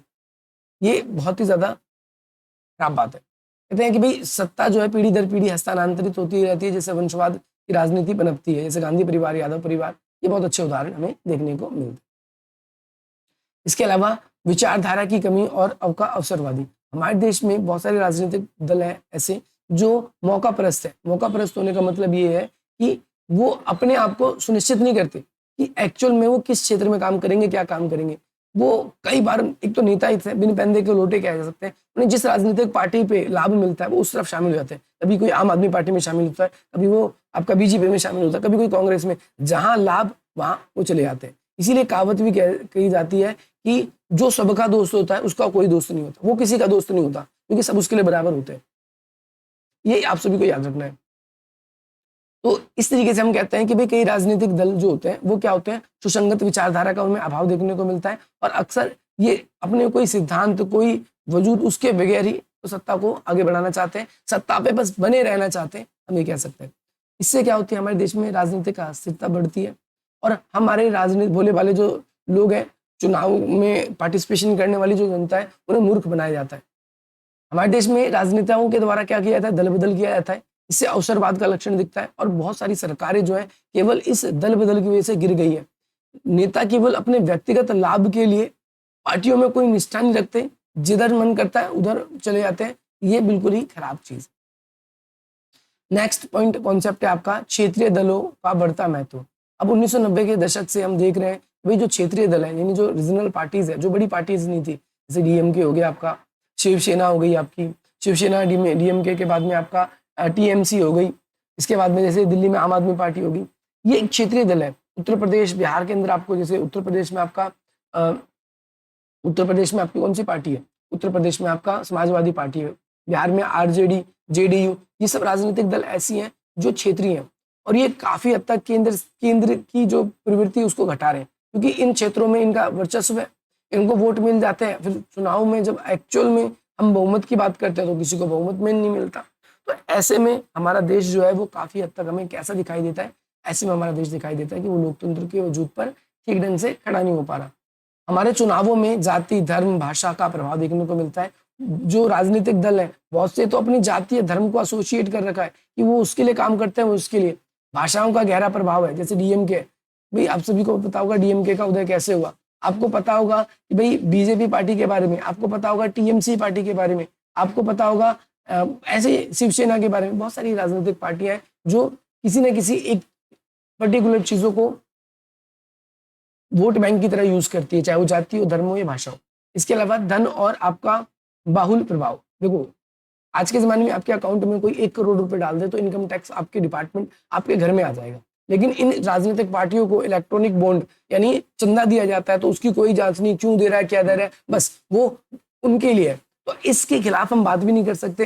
तो ये काफी हद तक हमारे देश की बहुत ही गंदी राजनीति को दर्शाता है कि चुनाव में बहुत सारी राजनीतिक पार्टियां ऐसी हैं जो क्या करती है, धन का प्रवाह ऐसे करती है, और उसके बाद में जब धन का प्रभाव होता है तो भ्रष्टाचार का प्रभाव भी होता है। वही चीज हमारे देखने को मिलती है देश में, काला धन। जो राजनीतिक दल, जो राजनीतिक पार्टी एक बारी गलती से सत्ता में आ जाती है, वो इतना भ्रष्टाचार करती है कि उसे अगली बार या उसकी अगली पीढ़ी को भी कमाने या कुछ चीजें करने की जरूरत नहीं है। तो भारत के जो राजनीतिक दल है वो दूसरे देशों की तुलना में हम कह सकते हैं कि बहुत खराब है, अच्छी नहीं है, बिल्कुल अच्छी नहीं है। अगला क्वेश्चन की तरफ मूव कर रहे हैं, क्वेश्चन नंबर 6 है। इस क्वेश्चन में आपसे भारत में दबाव समूह के बारे में बताया गया है कि भाई दबाव समूह से आप क्या समझते हैं और भारतीय राजनीति में इनकी क्या भूमिका है। बहुत इंपॉर्टेंट क्वेश्चन है, ये भी पेपर में आपसे पूछा जाता है। सबसे पहली बात तो दबाव समूह के बारे में बात करते हैं। दबाव समूह बेसिकली राजनीतिक दल से ये अलग होती है। जैसे डायरेक्टली मैं आपको बता दूं, दबाव समूह जिसे हम बोलते हैं प्रेशर ग्रुप्स, इन्हें हित समूह यानी इंटरेस्ट ग्रुप भी कहा जाता है। वे राजनीतिक दल से बिल्कुल अलग होते हैं। ये चुनाव लड़ने के बजाय, देखो राजनीतिक दल और इसका एक तरीके से देखें समाज में क्या काम है, सुधार लाना, जन कल्याण के मामलों को बढ़ावा देना और एक बेहतर समाज की स्थापना करना, दोनों का काम है। परंतु राजनीतिक दल ये कैसे करती है? राजनीतिक दल सत्ता में आने के लिए ये करती है या सत्ता पे अपना नियंत्रण करने के लिए करती है, बल्कि हित समूह या जो दबाव समूह है वो चुनाव साथ ही साथ में सत्ता में ना आकर, चुनाव में पार्टिसिपेशन ना करके ये इस तरीके से करती है, एनजीओज के माध्यम से आप कह सकते हो। तो जो प्रत्यक्ष रूप से चुनाव लड़ने के बजाय सरकार की नीतियों और जो निर्णय है उन सभी को प्रभावित करती है और समाज के ज्यादातर लोगों के लिए फायदा कैसे पहुंचाया जा सकता है, उनको कैसे, उनके हितों को कैसे बढ़ाया जा सकता है, इसके बारे में ये कार्य करती है। ये समाज में अलग अलग जो हमारे समूह है, जैसे किसान, श्रमिक, उद्योगपति, छात्र, महिलाएं, पर्यावरणविद, ये सब जो है हित समूह का क्या कहते हैं, प्रतिनिधित्व कर सकती है। भारत में बहुत सारे आंदोलन ऐसे हैं जो हित समूह, ऐसे दबाव समूह के द्वारा किए जा रहे हैं। वो लोग सही मायने में लोकतंत्र को स्पष्ट करती है कि लोकतंत्र में जनता की मांगों को आगे रखने का केवल और केवल ये मतलब नहीं होता कि हम अपने आर्थिक या अपने राजनीतिक लाभ के लिए हम उसको कर रहे हो, ऐसा बिल्कुल भी नहीं है। तो मुख्य, इस क्वेश्चन का जो मुख्य भाग है इसमें, दबाव समूह राजनीतिक दलों के इस मायने से भिन्न होती है कि वह सीधे सत्ता हासिल करने का लक्ष्य नहीं रखते। मींस बेसिकली सीधा इनका कोई मतलब नहीं है चुनाव जीतना, चुनाव लड़ना, सत्ता में आना, बल्कि राजनीतिक दल का होता है, ये आपको ध्यान रखना है। ये सत्ता में बैठे लोगों को, उनकी नीतियों को प्रभावित करती है। ये ज्यादातर जनता के हित के लिए कार्य करती है। जनता को कैसे अच्छा बनाया जा सकता है, जनता की लिए कैसी अच्छी नीतियां बनाई जा सकती है, जनता को किन किन जरूरतों की आवश्यकता है, इसके बारे में ये बल देता है। अगला आपका कॉन्सेप्ट है आपका लॉबिंग, नीति निर्माण और नौकरशाही से सीधा संपर्क करती है। दूसरा प्रचार, सार्वजनिक राय के जरिए ये जनता की जो मांग है उसको सरकार के सामने रखती है। प्रदर्शन और विरोध, जब सरकारें इन दबाव समूह पर ध्यान नहीं देती, तो ये दबाव समूह अपना दबाव बनाने के लिए सार्वजनिक प्रदर्शन करती है, जिसमें हड़ताल, आंदोलन, ये सारी चीजें भी शामिल है। इसके साथ साथ न्यायिक आपका हस्तक्षेप, अदालतों में कई बार सरकार के खिलाफ या जनता के हित के लिए क्या करती है, केस भी दायर करती है, जिससे जनता को लाभ मिल सके। नेक्स्ट कॉन्सेप्ट है आपका सहयोग और आपका समझौता। सरकार के साथ मिलकर काम करना। भारतीय राजनीति में दबाव समूह की मुख्य भूमिका है। भारतीय राजनीति में दबाव समूह को की जो मुख्य भूमिका काफी जटिल रही है। इसने क्या किया है, सकारात्मक और नकारात्मक दोनों पहलुओं को उजागर किया है। सबसे पहले इसने क्या किया है, सकारात्मक पहलू, इसने लोकतंत्र को मजबूत बनाया, सुदृढ़ बनाया। याद रखना आप सभी को, इसने क्या किया है, लोकतंत्र को मजबूत बनाया है, हितों का प्रतिनिधित्व करती है और अभिव्यक्त करती है। एक्चुअल में भारत एक विविधता वाला देश है और दबाव समूह और जो अलग अलग हमारे हित समूह है, वो बेसिकली जो हमारा बिखरा हुआ समाज है, जो काफी कॉम्प्लिकेटेड है, उनको एक साथ जोड़ने में, हमारी संस्कृति को एक मंच पे लाने में, उनकी सुरक्षा करने में ये मुख्य रूप से कार्य करती है। आपको याद रखना है, ये क्या करती है, वे इन सभी हितों को सरकार तक पहुंचाती है, उन सभी मांगों को सरकार तक पहुंचाती है, जनता के समाज के लिए आवश्यक है और जनता किन की मांग कर रही है। जैसे कई बार हम देखते हैं किसान संगठन किसानों की समस्याओं को उठाते हैं, ट्रेड यूनियन श्रमिकों के अधिकारों का वकालत करती है। सरकारों पर अंकुश लगाना और जवाबदेही, दबाव समूह सरकार की नीतियों पर, उनके कार्यों पर निगरानी रखती है। जब कभी भी उनके कार्य से कुछ गलत होता है या फिर उनके कार्य की कुछ कमियां होती है, तो उसका सार्वजनिक रूप से आलोचना किया जाता है और सरकार को उसकी जवाबदेही को सुनिश्चित करने के लिए प्रश्न चिन्ह भी लगाया जाता है कि आप क्या कर रहे हो, आप ये करने के लिए थोड़ी हो। इस तरीके से वे सरकार की मनमानी शक्तियों पर रोक लगाने का प्रयास करती है, क्योंकि कई बार हम ऐसा भी देखते हैं कि क्योंकि न्यायालय भी जो है वो सरकार के अंडर में आकर ही काम करती है, सरकार जैसा चाहती है न्यायालय वैसे ही फैसला लेती है। लोकतांत्रिक सिद्धांतों का पालन सुनिश्चित करती है। जैसे आज के जमाने में आपका एनजीओज है, बहुत सारे एनजीओज हैं आपके। एनजीओज का मतलब क्या है, नॉन गवर्नमेंट ऑर्गेनाइजेशंस, यानी नागरिक समाज समूह जो है, ये बेसिकली भ्रष्टाचार या फिर सरकार की जो गलत नीतियां हैं उन सभी को हमारे सामने लाने का प्रयास भी करती है। सूचनाओं की विशेषज्ञता और स्रोत, कई दबाव समूह अपने क्षेत्रों में वो गहराई से रिसर्च करती है, वो देखती है कि वो कौन कौन से क्षेत्र ऐसे हैं जहाँ पर सरकार जो है वो अच्छी सी नीतियां नहीं बना रही, या जो लोगों की जरूरत है परंतु सरकार उस पर कार्य नहीं कर रही। तो ऐसा वो डेटा तैयार करती है, इस डेटा के आधार पर वो शोध करती है और अपनी बातों को सरकार के आगे रखती है। इसके अलावा सामाजिक आर्थिक परिवर्तन को बढ़ावा मिला है, इससे समाज में बहुत सारे चेंजेस आ रहे हैं, ये भी आपको याद रखना है। कुछ दबाव समूह जो है समाज में सुधार, न्याय के लिए संघर्ष कर रही है। वे सरकार पर वंचित समूह के उत्थान के लिए कई सारे कानून बना रही है। जैसे महिला अधिकार समूह, ये महिलाओं की सुरक्षा, महिलाओं के अधिकार के प्रति काम कर रही है।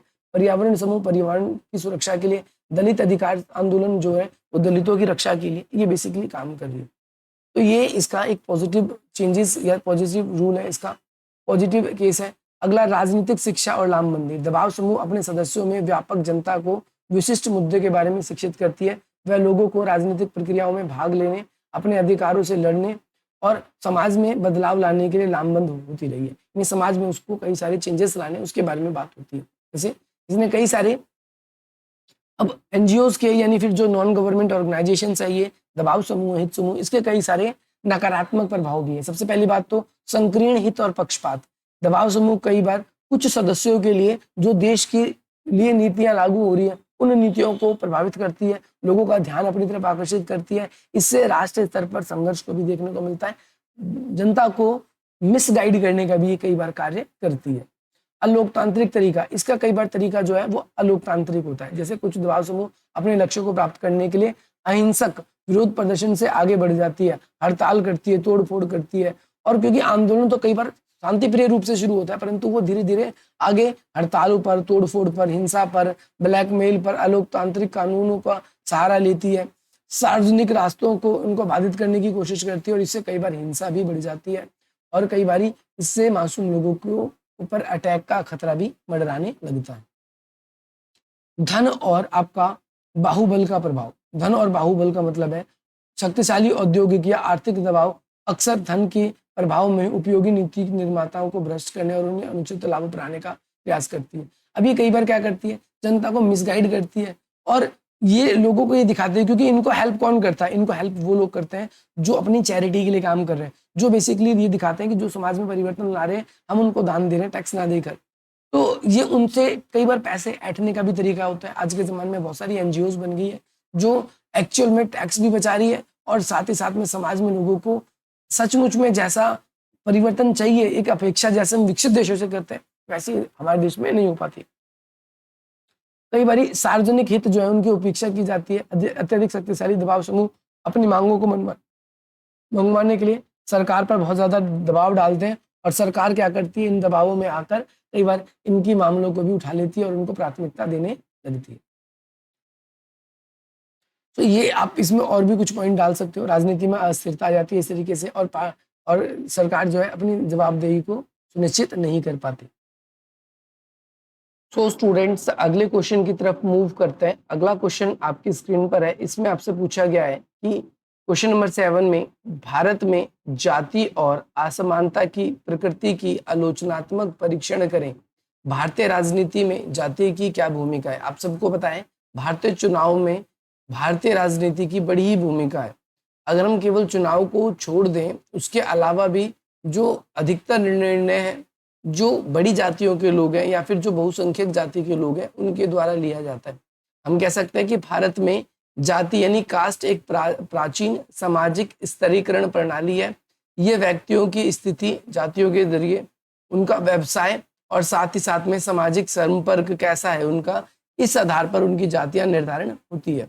हमारा कार्य जैसा होगा, व्यवसाय जैसा होगा, हमारी स्थिति जैसी होगी और हमारे समाज में कैसे लोगों के साथ संपर्क है, इसके आधार पर हमारी जातियों का निर्धारण होता था। सदियों से भारतीय समाज में काफी ज्यादा जाति के नाम पर असमानता फैली हुई थी, हम सब जानते हैं। और इस असमानता को हम देख सकते हैं कि ये सामाजिक कारण से भी हो सकती है, जाति की आर्थिक कारण से भी हो सकता है और इसके राजनीतिक कारण से भी हो सकता है। हालांकि हमारे संविधान के द्वारा जो जातिगत आधारित भेदभाव है उसको समाप्त करने का प्रयास किया गया है। समाज में समतावादी समाज की स्थापना करने का लक्ष्य भी रखा गया है और जाति की प्रकृति और इससे उत्पन्न होने वाली जो भी असमानता है, इसने हमारे समाज को काफी ज्यादा जटिल बना दिया है। भारत के समाज की जो पूरी तरीके से जो संरचना है, ये किस पे पूरी तरीके से आधारित है? ये हमारी जाति व्यवस्था के ऊपर ही पूरी तरीके से आधारित है। अब चलिए आगे बात करते हैं। सबसे पहली बात तो भारत में जाति और असमानता की भारत में कैसी प्रकृति रही है? सामाजिक असमानता पदानुसार, अगर हम कहें पद क्रम के अनुसार या फिर हमारी शुद्धता और अशुद्धता के आधार पर जाति व्यवस्था को उच्च से निम्न तक बांटा गया है। और इसमें अगर हम देखें तो ब्राह्मण जो है जातियों में उच्च स्थान पर है और दलित जो है समाज में निचले स्थान पर है। और सबसे जो बेकार या फिर खराब काम जो होते हैं समाज के, वो दलितों के द्वारा ही किए जाते हैं। ब्राह्मणों ने अपनी स्थिति को श्रेष्ठ कर लिया है और साथ ही साथ अपने आप को शुद्ध बताते हैं, शुद्धता का बताते हैं। साथ ही साथ उन लोगों को जो कि छोटी जाति के क्या है कि उनके किसी भी इंसान के हाथ में नहीं होता कि वो किस जाति में पैदा होगा। और हमारे द्वारा ये जात पात बनाया गया है, तो ऐसी अवधारणा या ऐसी बातें बोलना तो मुझे भी ठीक नहीं लगता। तो शुद्धता अशुद्धता क्या होती है? आज आप अगर आपके पास पैसा है, आपके पास रुतबा है, आपके पास पैसा रुतबा नहीं है, आपके पास कोई अच्छा टैलेंट है या फिर आप पढ़ लिख के कोई अच्छी नौकरी लग जाते हो, तो ये फिर जातिगत जो असमानता है आपकी, ये कहीं ना कहीं काम नहीं आती आप सभी को। तो ये आप लोग को याद रखना है। इसने दलितों को सामाजिक बहिष्कार या उत्पीड़न का सामना करना पड़ा। एक जनरली फॉर एग्जांपल देते हैं, हमारे यहाँ पर आज के सोसाइटी में देखते हैं एक कई सारे ब्रांड हैं जो बहुत ज्यादा देखने को मिलते हैं। जैसे आपका बाटा है, एक चमार नाम का ब्रांड है, वो देखो कितना महंगा सामान बिकता है। तो यहाँ पर हालांकि वो भी काम वैसे ही करते हैं जिन लोगों से भेदभाव किया जाता है, परंतु आज के ज़माने में हमें ऐसे असंख्य या बहुत सारे लोग मिल जाएंगे जो ऐसी चीज़ों के पीछे पीछे भागते हैं। तो याद रखना है, सामाजिक रूप से जो आपके निम्न वर्ग के लोग हैं या फिर जिन्हें दलित कहा गया है, उनको सामाजिक रूप से बहिष्कृत किया गया है, उनको समाज से बाहर कर दिया गया है। और साथ ही साथ में जैसे सार्वजनिक स्थल होते हैं, जैसे कुआं, मंदिर, स्कूल, इन जगहों से उन्हें अब्सेंस रखा जाता है, उन्हें वंचित रखा गया है। और साथ ही साथ में ये जाति व्यवस्था और जटिल हो जाए, इसीलिए ये कहा गया है कि आपको विवाह वगैरह भी अपनी जाति के अंदर ही करना है। भोजन पर जैसे सार्वजनिक तौर पे भोजन करना है, उनके ऊपर प्रतिबंध लगा दिया गया है। अब भेदभाव की बात करते हैं, भेदभाव और हिंसा। देखो ग्रामीण क्षेत्रों में आज भी आपको ऐसा देखने को मिलेगा, जो ब्राह्मण है यानी जो जिन्होंने अपने आप को उच्च जाति का बता रखा है, वो ग्रामीण क्षेत्रों में आज भी दलितों के साथ में या जो निचली जाति के लोग हैं उनके खिलाफ भेदभाव करते हैं, और जो इसका विरोध करता है उनसे हम देखने को मिलता है कि हिंसा की घटना भी देखने को मिलती है। भारत में ऐसा सार्वजनिक तौर पर बहुत सारा मीडिया में भी ये सारी चीजें आपको वायरल होती हुई दिखेंगी। विशेष रूप से अंतरजातीय विवाह का मामला आपको देखने को मिलेगा। कई अभी देखो कई जगहों पर ऐसी घटनाएं देखने को मिली है जहां पर अगर व्यक्ति गलती से बड़ी मतलब निचली जाति का है और उसको क्या कर दिया गया है, उसको जो है घोड़ा यानी बग्गी जो एक पशु के ऊपर बैठते हैं उसके ऊपर जो होती है उस पे भी उसको बैठने से वंचित कर दिया गया। तो ये काफी बेकार मामला है, ऐसी चीजें नहीं होनी चाहिए। और आज भी हमारे समाज में 2025 में भी ऐसी घटनाएं देखने को मिलती है। इसके अलावा आर्थिक असमानता है। तो आप सबको पता है आर्थिक असमानता जो है कैसे बनती है। जो उच्च वर्ग के लोग हैं या जो उच्च जाति के लोग हैं जिन्होंने आपको बेहतर बनाया, उन्होंने समाज में जितने भी अच्छे अच्छे काम हैं जिनसे उनकी अधिक इनकम जनरेट हो सकती है, उन सभी पे अपना अधिकार जमा लिया है। और जो जो भी व्यवसाय ऐसे हैं जो कि निम्न कोटि के हैं या जिन पे अधिक वेतन नहीं दिया जाता, ऐसा इन्होंने क्या किया है, निचली जाति के लोगों के ऊपर थोप दिया है। साथ ही साथ में भूमिहीन बन गए हैं वो लोग जो निचली जाति के गरीब हैं, उनके पास भूमि नहीं है, विशेषकर दलित आदिवासी इन सब के पास भूमि नहीं है, और ऐसे में इनकी गरीबी की दर बहुत उच्च है। इसके साथ साथ शिक्षा और रोजगार के क्षेत्रों में भी इनको क्या है पीछे कर दिया गया है, या उनको शिक्षा लेने का एक जमाने में अधिकार ही नहीं था, जिसकी वजह से ऐतिहासिक रूप से वो क्या होते रहे, चढ़ते रहे, उन्हें आगे बढ़ने का अवसर मिला ही नहीं है।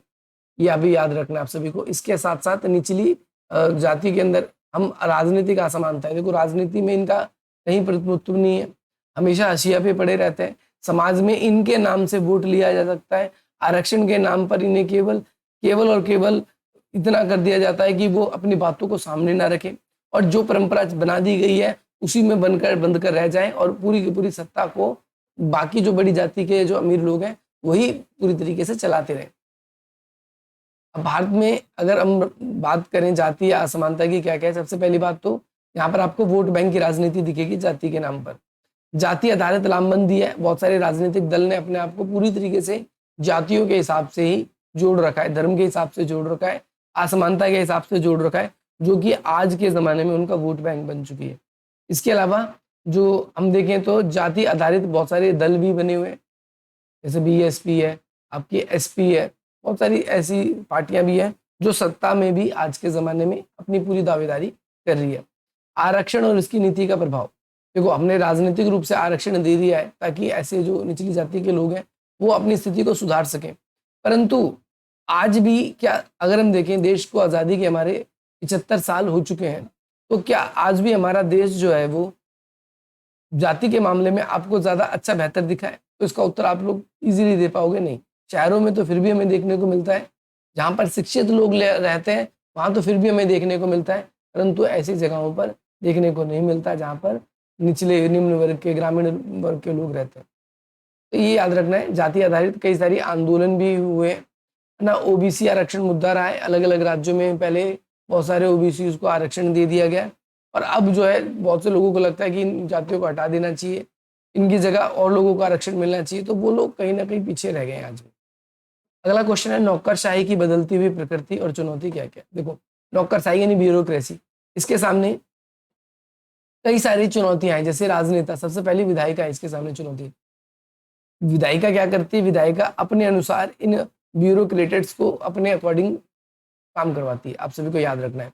जैसे आईएएस जितने भी हैं, आईपीएस जितने भी हैं, यानी जो भारत की जितनी भी अखिल भारतीय सेवाएं हैं, इन सभी सेवाओं को अगर हम देखें तो जो नेता है या फिर जो आज के ज़माने में जो बड़ी बड़ी कंपनियां, विदेशी कंपनियां जो हमारे देश में हमको देखने को मिल रही है, वो सारी की सारी कंपनियां कहीं ना कहीं अपना प्रभाव देखने को मिल रही है। तो सबसे पहले जो कल्याणकारी राज्य है वो क्या कर रही है, पूरी तरीके से कल्याणकारी सरकारें जो है कल्याणकारी बन रही है। ब्यूरोक्रेट्स का जो काम है शासन संभालने का, लोगों के लिए अच्छी नीतियों का निर्माण करने का, वो कहीं ना कहीं हमें क्या देखने को मिल रहा है, जितने भी ये ऐसे नेता वगैरह हैं ये लोगों को अपने अकॉर्डिंग क्या कर रहे हैं, यूज़ कर रहे हैं। जो प्रशासनिक सेवाएं हैं जो देनी चाहिए इनको, ब्यूरोक्रेट्स को वो नहीं दे पा रहे। इसकी वजह से जो बाहर की कंपनियां हैं वो भी आ रही है। इसके अलावा सूचना प्रौद्योगिकी जो है वो भी काफ़ी ज़्यादा इनके प्रतिबंध लगा देता है। नागरिकों का भी राजनीति में हस्तक्षेप बढ़ रहा है। जो हमारे दूसरी पार्टियां हैं, फॉर एग्जांपल दूसरी पार्टी को अगर हम छोड़ भी दें, जो हित समूह वगैरह है वो भी, भ्रष्टाचार जो है ये भी, जो समाज में हो रहे इतने सारे आंदोलन है वो बेसिकली भी, क्योंकि नेता क्या है 5 साल के लिए चुने गए, उनकी सत्ता छीनी, लेकिन परंतु ये जो काम करने वाले लोग हैं ये नई नई नीतियों को या फिर इनके लिए काम करते रहते हैं और इनके ऊपर कहीं ना कहीं दबाव लगातार बनता ही रहता है। अगला क्वेश्चन, ये वेरी वेरी इंपॉर्टेंट क्वेश्चन है। 73वां और 74वां संविधान संशोधन क्या है, इसने भारत की प्रकृति को कैसे बदला? ये क्वेश्चन मैंने करा रखा है, आप डायरेक्टली भी सर्च करेंगे तो आपको मिल जाएगा। इसमें क्या क्या जोड़ा गया, कहाँ डाला गया, सब कुछ A to Z मैंने दोनों के बारे में आपको बता रखा। जो क्वेश्चन मैंने बता रखे हैं आप उसको डायरेक्ट भी सर्च कर सकते हो। अगला क्वेश्चन है, भारतीय संविधान की प्रस्तावना और मौलिक अधिकारों में लोकतंत्र का क्या महत्व है? ये क्वेश्चन भी मैंने करा रखा है। जो बच्चा इस पीडीएफ को चाहता है वो डायरेक्टली इसे परचेज कर सकता है। आपके स्क्रीन पर नंबर शो हो रहा है। अब यहाँ पर सबसे पहली बात बताया गया है प्रस्तावना के बारे में। जैसे हम भारत के लोग है ना, संविधान का जो स्रोत है, इसमें हम भारत के लोग शब्द से जुड़ा हुआ है, यानी डायरेक्टली दिखाता है कि हम भारतीय संविधान जो है जनता को एक अच्छी व्यवस्था प्रदान करेगा, भारत को लोकप्रिय, लोकतंत्रीय और साथ ही साथ सोवर्ण संप्रभुता वाली शासन को स्थापित करने में मदद करेगा। भारतीय राज्य व्यवस्था जो है वो कोई भी राज्य व्यवस्था हो, कोई सी भी सरकार हो, वो संविधान से ऊपर नहीं है। समाज में समाजवादी अपना अंतरनिरपेक्ष और लोकतांत्रिक गणराज्य स्थापना करने की कोशिश करेगी ताकि समाज जो है वो क्या हो सके, कि स्टेबल रह सके। ये भी आपको याद रखना है। ये मौलिक अधिकार के बारे में मैंने बता रखा है। वैसे अगले क्वेश्चन में भारतीय चुनाव आयोग की और इसके कार्यों की क्या भूमिका है, इसके बारे में आपको बताना है। तो ये क्वेश्चन भी करा रखा है। अगले क्वेश्चन की तरफ मूव कर रहे हैं फटाफट। नेक्स्ट क्वेश्चन है, पंचायती राज संस्थान ने महिलाओं को कैसे सशक्त किया है? तो ये मैंने उसमें बताया भी है पंचायती राज वाली वीडियो में, तो आप उस वीडियो को पहले अच्छी तरीके से देखिए। अगला क्वेश्चन है, भारतीय संविधान में जो डीपीएसपी राज्य की नीति निर्देशक सिद्धांत है, इस पर भी मैंने वीडियो बना रखा है, तो ये भी आपको याद रखना है। ये भी इंपॉर्टेंट क्वेश्चन है। अगले क्वेश्चन की तरफ मूव करेंगे कि भारतीय लोकतंत्र के सामने क्या क्या चुनौती है। ये भी आप सबको बहुत इजी क्वेश्चन है, ये भी आप कर लोगे पेपर में अगर आएगा तो। लोकतंत्र के सामने कौन कौन सी चुनौतियां हैं? तो बहुत सारी चुनौतियां हैं लोकतंत्र के सामने। तो ये सारे के सारे पॉइंट आप इसके अंदर डालिए, ऐड करिए, इसमें कोई दिक्कत नहीं है। जैसा कि मैंने बताया, अगले क्वेश्चन की तरफ मूव कर रहे हैं। क्वेश्चन नंबर 15 है, भारत की धर्मनिरपेक्षता की अवधारणा जो है, इस पर बहस का विश्लेषण, यानी भारत की जो धर्मनिरपेक्षता की जो अवधारणा है उसकी इसमें आपको क्या करनी है, आलोचना। इसके बारे में आप इसके अंदर बेसिकली डिटेल से बताइए। और आपको ये भी बताना है कि भारतीय धर्मनिरपेक्षता मॉडल पश्चिमी से भिन्न है। तो इसका उत्तर है यस, हाँ बिल्कुल है। तो अब इसके बारे में मैंने आप लोगों को वैसे पढ़ा रखा है, आप डायरेक्टली सर्च करेंगे धर्मनिरपेक्षता बाय सॉल्व सॉल्यूशन, तो आपको ये दोनों क्वेश्चनों के आंसर दो अलग अलग वीडियोस में मिल जाएंगे, तो आराम से आप इसको लिख सकते हैं। अगला क्वेश्चन है, भारत में विकास के मॉडलों पर नेहरूवादी मॉडल और उदारीकरण मॉडल पर बहस कीजिए। यानी एक तरफ आपको क्या करना है, यहाँ पर नेहरूवादी जो थे वो बेसिकली पूंजीवादी प्लस समाजवादी, अधिकतर जो अधिकार था उन्होंने कहा था कि हम समाजवाद को देंगे, क्योंकि भारत विविधता वाला देश है, भारत के अंदर बहुत ज़्यादा भेदभाव है। भारत को अगर हमें क्या करना है, एक ऐसा कंट्री बनाना है जिसमें सबका विकास हो, तो हमें समाजवाद लाना होगा, क्योंकि पूंजीवाद से फिर वही भेदभाव, जो कुछ लोग अमीर हैं वही अमीर रहेंगे। तो ये चीज़ें आपको इसके अंदर अगर अलग करनी है तो इस क्षेत्र में आपको क्या करना पड़ेगा, काम करना पड़ेगा। आई होप आपको ये क्लियर होगा। तो इसके बारे में भी मैंने आप लोगों को बता रखा है, तो ये वीडियो भी आप लोगों को देखना है, सभी को अच्छी तरीके से करते हुए जाना। अगले क्वेश्चन की तरफ मूव करते हैं। अगला क्वेश्चन है, उदारीकरण, निजीकरण और वैश्वीकरण, यानी जो लिबरलाइजेशन है, प्राइवेटाइजेशन और जी से ग्लोबलाइजेशन है, पैकेज पर भारत पर क्या असर पड़ा है? तो आप इसका क्वेश्चन डायरेक्टली यूट्यूब पे सर्च करेंगे by sol solution, LPG model by sol solution, तो आपको डायरेक्टली भी ये क्वेश्चन देखने को मिल जाएगा। यानी उदारीकरण या फिर 1991 के बाद में भारत ने क्या क्या सुधार किए, ऐसे भी आप इसको सर्च करेंगे तो भी आपको मिल जाएगा। सतत विकास की अवधारणा क्या है? इसकी व्याख्या करें। पर्यावरण संरक्षण करने में विभिन्न एजेंसियों की क्या भूमिका है, तो ये क्वेश्चन भी मैंने आप लोगों को करा रखा है। आप डायरेक्टली आप इस क्वेश्चन को एक्सेस कर सकते हो। बाकी यहाँ से इस पीडीएफ में तो वही बोलने की बात ही नहीं है, बेस्ट से भी बेस्ट आंसर रहता है हमारा। अगला क्वेश्चन है, भारत में प्रमुख पर्यावरण आंदोलन। अब देखो भारत में बहुत सारे अपिक्को, चिपको, ऐसे बहुत सारे मूवमेंट हुए, इनके बारे में बताना है और जो इनकी नीतियां हैं इसके बारे में भी आपको बताना है। इन पे कौन कौन सी नीतियां बनाई गई है, ठीक है, तो आपको बताना है। तो सारे के सारे मैंने आपको बता रखा है। भारत में पर्यावरण आंदोलन बांध को लेकर है, आपके क्या कहते हैं नदी के बचाव को लेकर है, बीज बचाओ आंदोलन, ऐसे बहुत सारे आंदोलन। अगला है, विकास में महिलाएं यानी डेवलप वुमेन्स इन डेवलपमेंट, ठीक है। इसके अलावा लिंग विकास जीएडी है ना, जनरल एंड डेवलपमेंट, इसके बारे में आपको बताना है। तो ये मैंने आप लोगों को बता रखा है। आई होप आपको ये क्लियर होगा। अगले क्वेश्चन की तरफ मूव करें, विकास और लैंगिक न्याय के ऊपर बताना है। ये क्वेश्चन भी मैंने आप लोगों को करा रखा है, आशा करता हूँ आपने क्वेश्चन कर रखा होगा।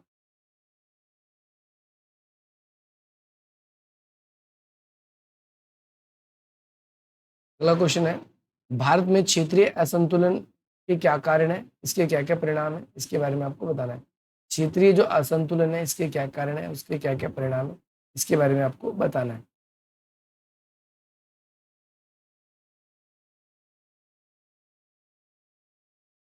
नेक्स्ट क्वेश्चन है, ग्रामीण से शहरी क्षेत्रों में प्रवास के क्या क्या कारण है, बताइए। ये क्वेश्चन भी मैंने करा रखा है, कोई बड़ी क्वेश्चन की बात नहीं है, बड़ा क्वेश्चन नहीं है इसके अंदर, कोई मुश्किल क्वेश्चन नहीं है, ये आता है पेपर में जितने भी क्वेश्चन है।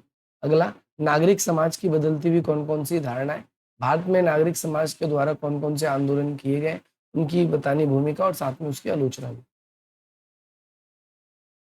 नेक्स्ट क्वेश्चन है आपकी स्क्रीन पर, इसमें आपसे पूछा गया है, भारत के धार्मिक राजनीति के विकास के क्या कारण है, बताया गया है। मैंने इस क्वेश्चन को भी पूरा करा रखा है, पूरा का पूरा प्लेलिस्ट है, आप उस पूरे प्लेलिस्ट को देखिए, do visit in it and आप उसमें से विजिट करके करना चाहो कर सकते हो, बाकी इसमें कोई दिक्कत नहीं। अगला, भारत में गरीबी के कारण उन्मूलन को पहचानिए और बताइए कि भाई क्या क्या कारण है, गरीबी किस किस कारण से हो रही है।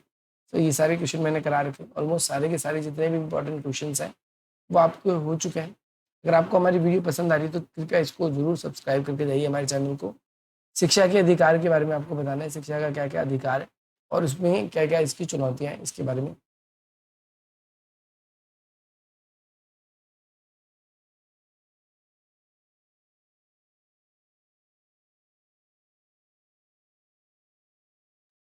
भारत में मानवाधिकार आंदोलन कौन कौन से हैं, यानी एनएचआरसी की क्या भूमिका, इस पर भी मैंने क्वेश्चन करा रखा है। अब डायरेक्टली जितने भी क्वेश्चन मैं कह रहा हूँ आप उन टॉपिक्स को लिखिए, सर्च कीजिए और लास्ट में आपको फुल सोल्यूशन लिखना है और सर्च कर देना है, बस कुछ नहीं करना, आपके सामने आपका आंसर आ जाएगा। अगला क्वेश्चन है, आदिवासी समुदाय से संबंधित कौन कौन से मुद्दे चुनौतियां, ये भी मैंने आप लोगों को बता रखा है, बाकी आप वैसे भी कर सकते हो। अब इसका लास्ट क्वेश्चन है, भारत की अर्थव्यवस्था पर जो है वैश्वीकरण के कौन कौन से सकारात्मक और नकारात्मक प्रभाव पड़े, तो ये क्वेश्चन भी मैंने करा रखा है। तो नॉट टू वरी, आप इस क्वेश्चन को करके अपना जो भी एग्जाम है उन एग्जाम को अच्छे तरीके से निकाल सकते हो। ये सारे के सारे इंपॉर्टेंट क्वेश्चन थे जो मेरे द्वारा आपको बता दिए गए। आशा करता हूँ आपको ये वीडियो पसंद आएगी, आप अधिक से अधिक मित्रों तक शेयर करेंगे। बाकी मिलते हैं हम आप सभी से अपनी अगली वीडियो में। जय हिंद, जय भारत।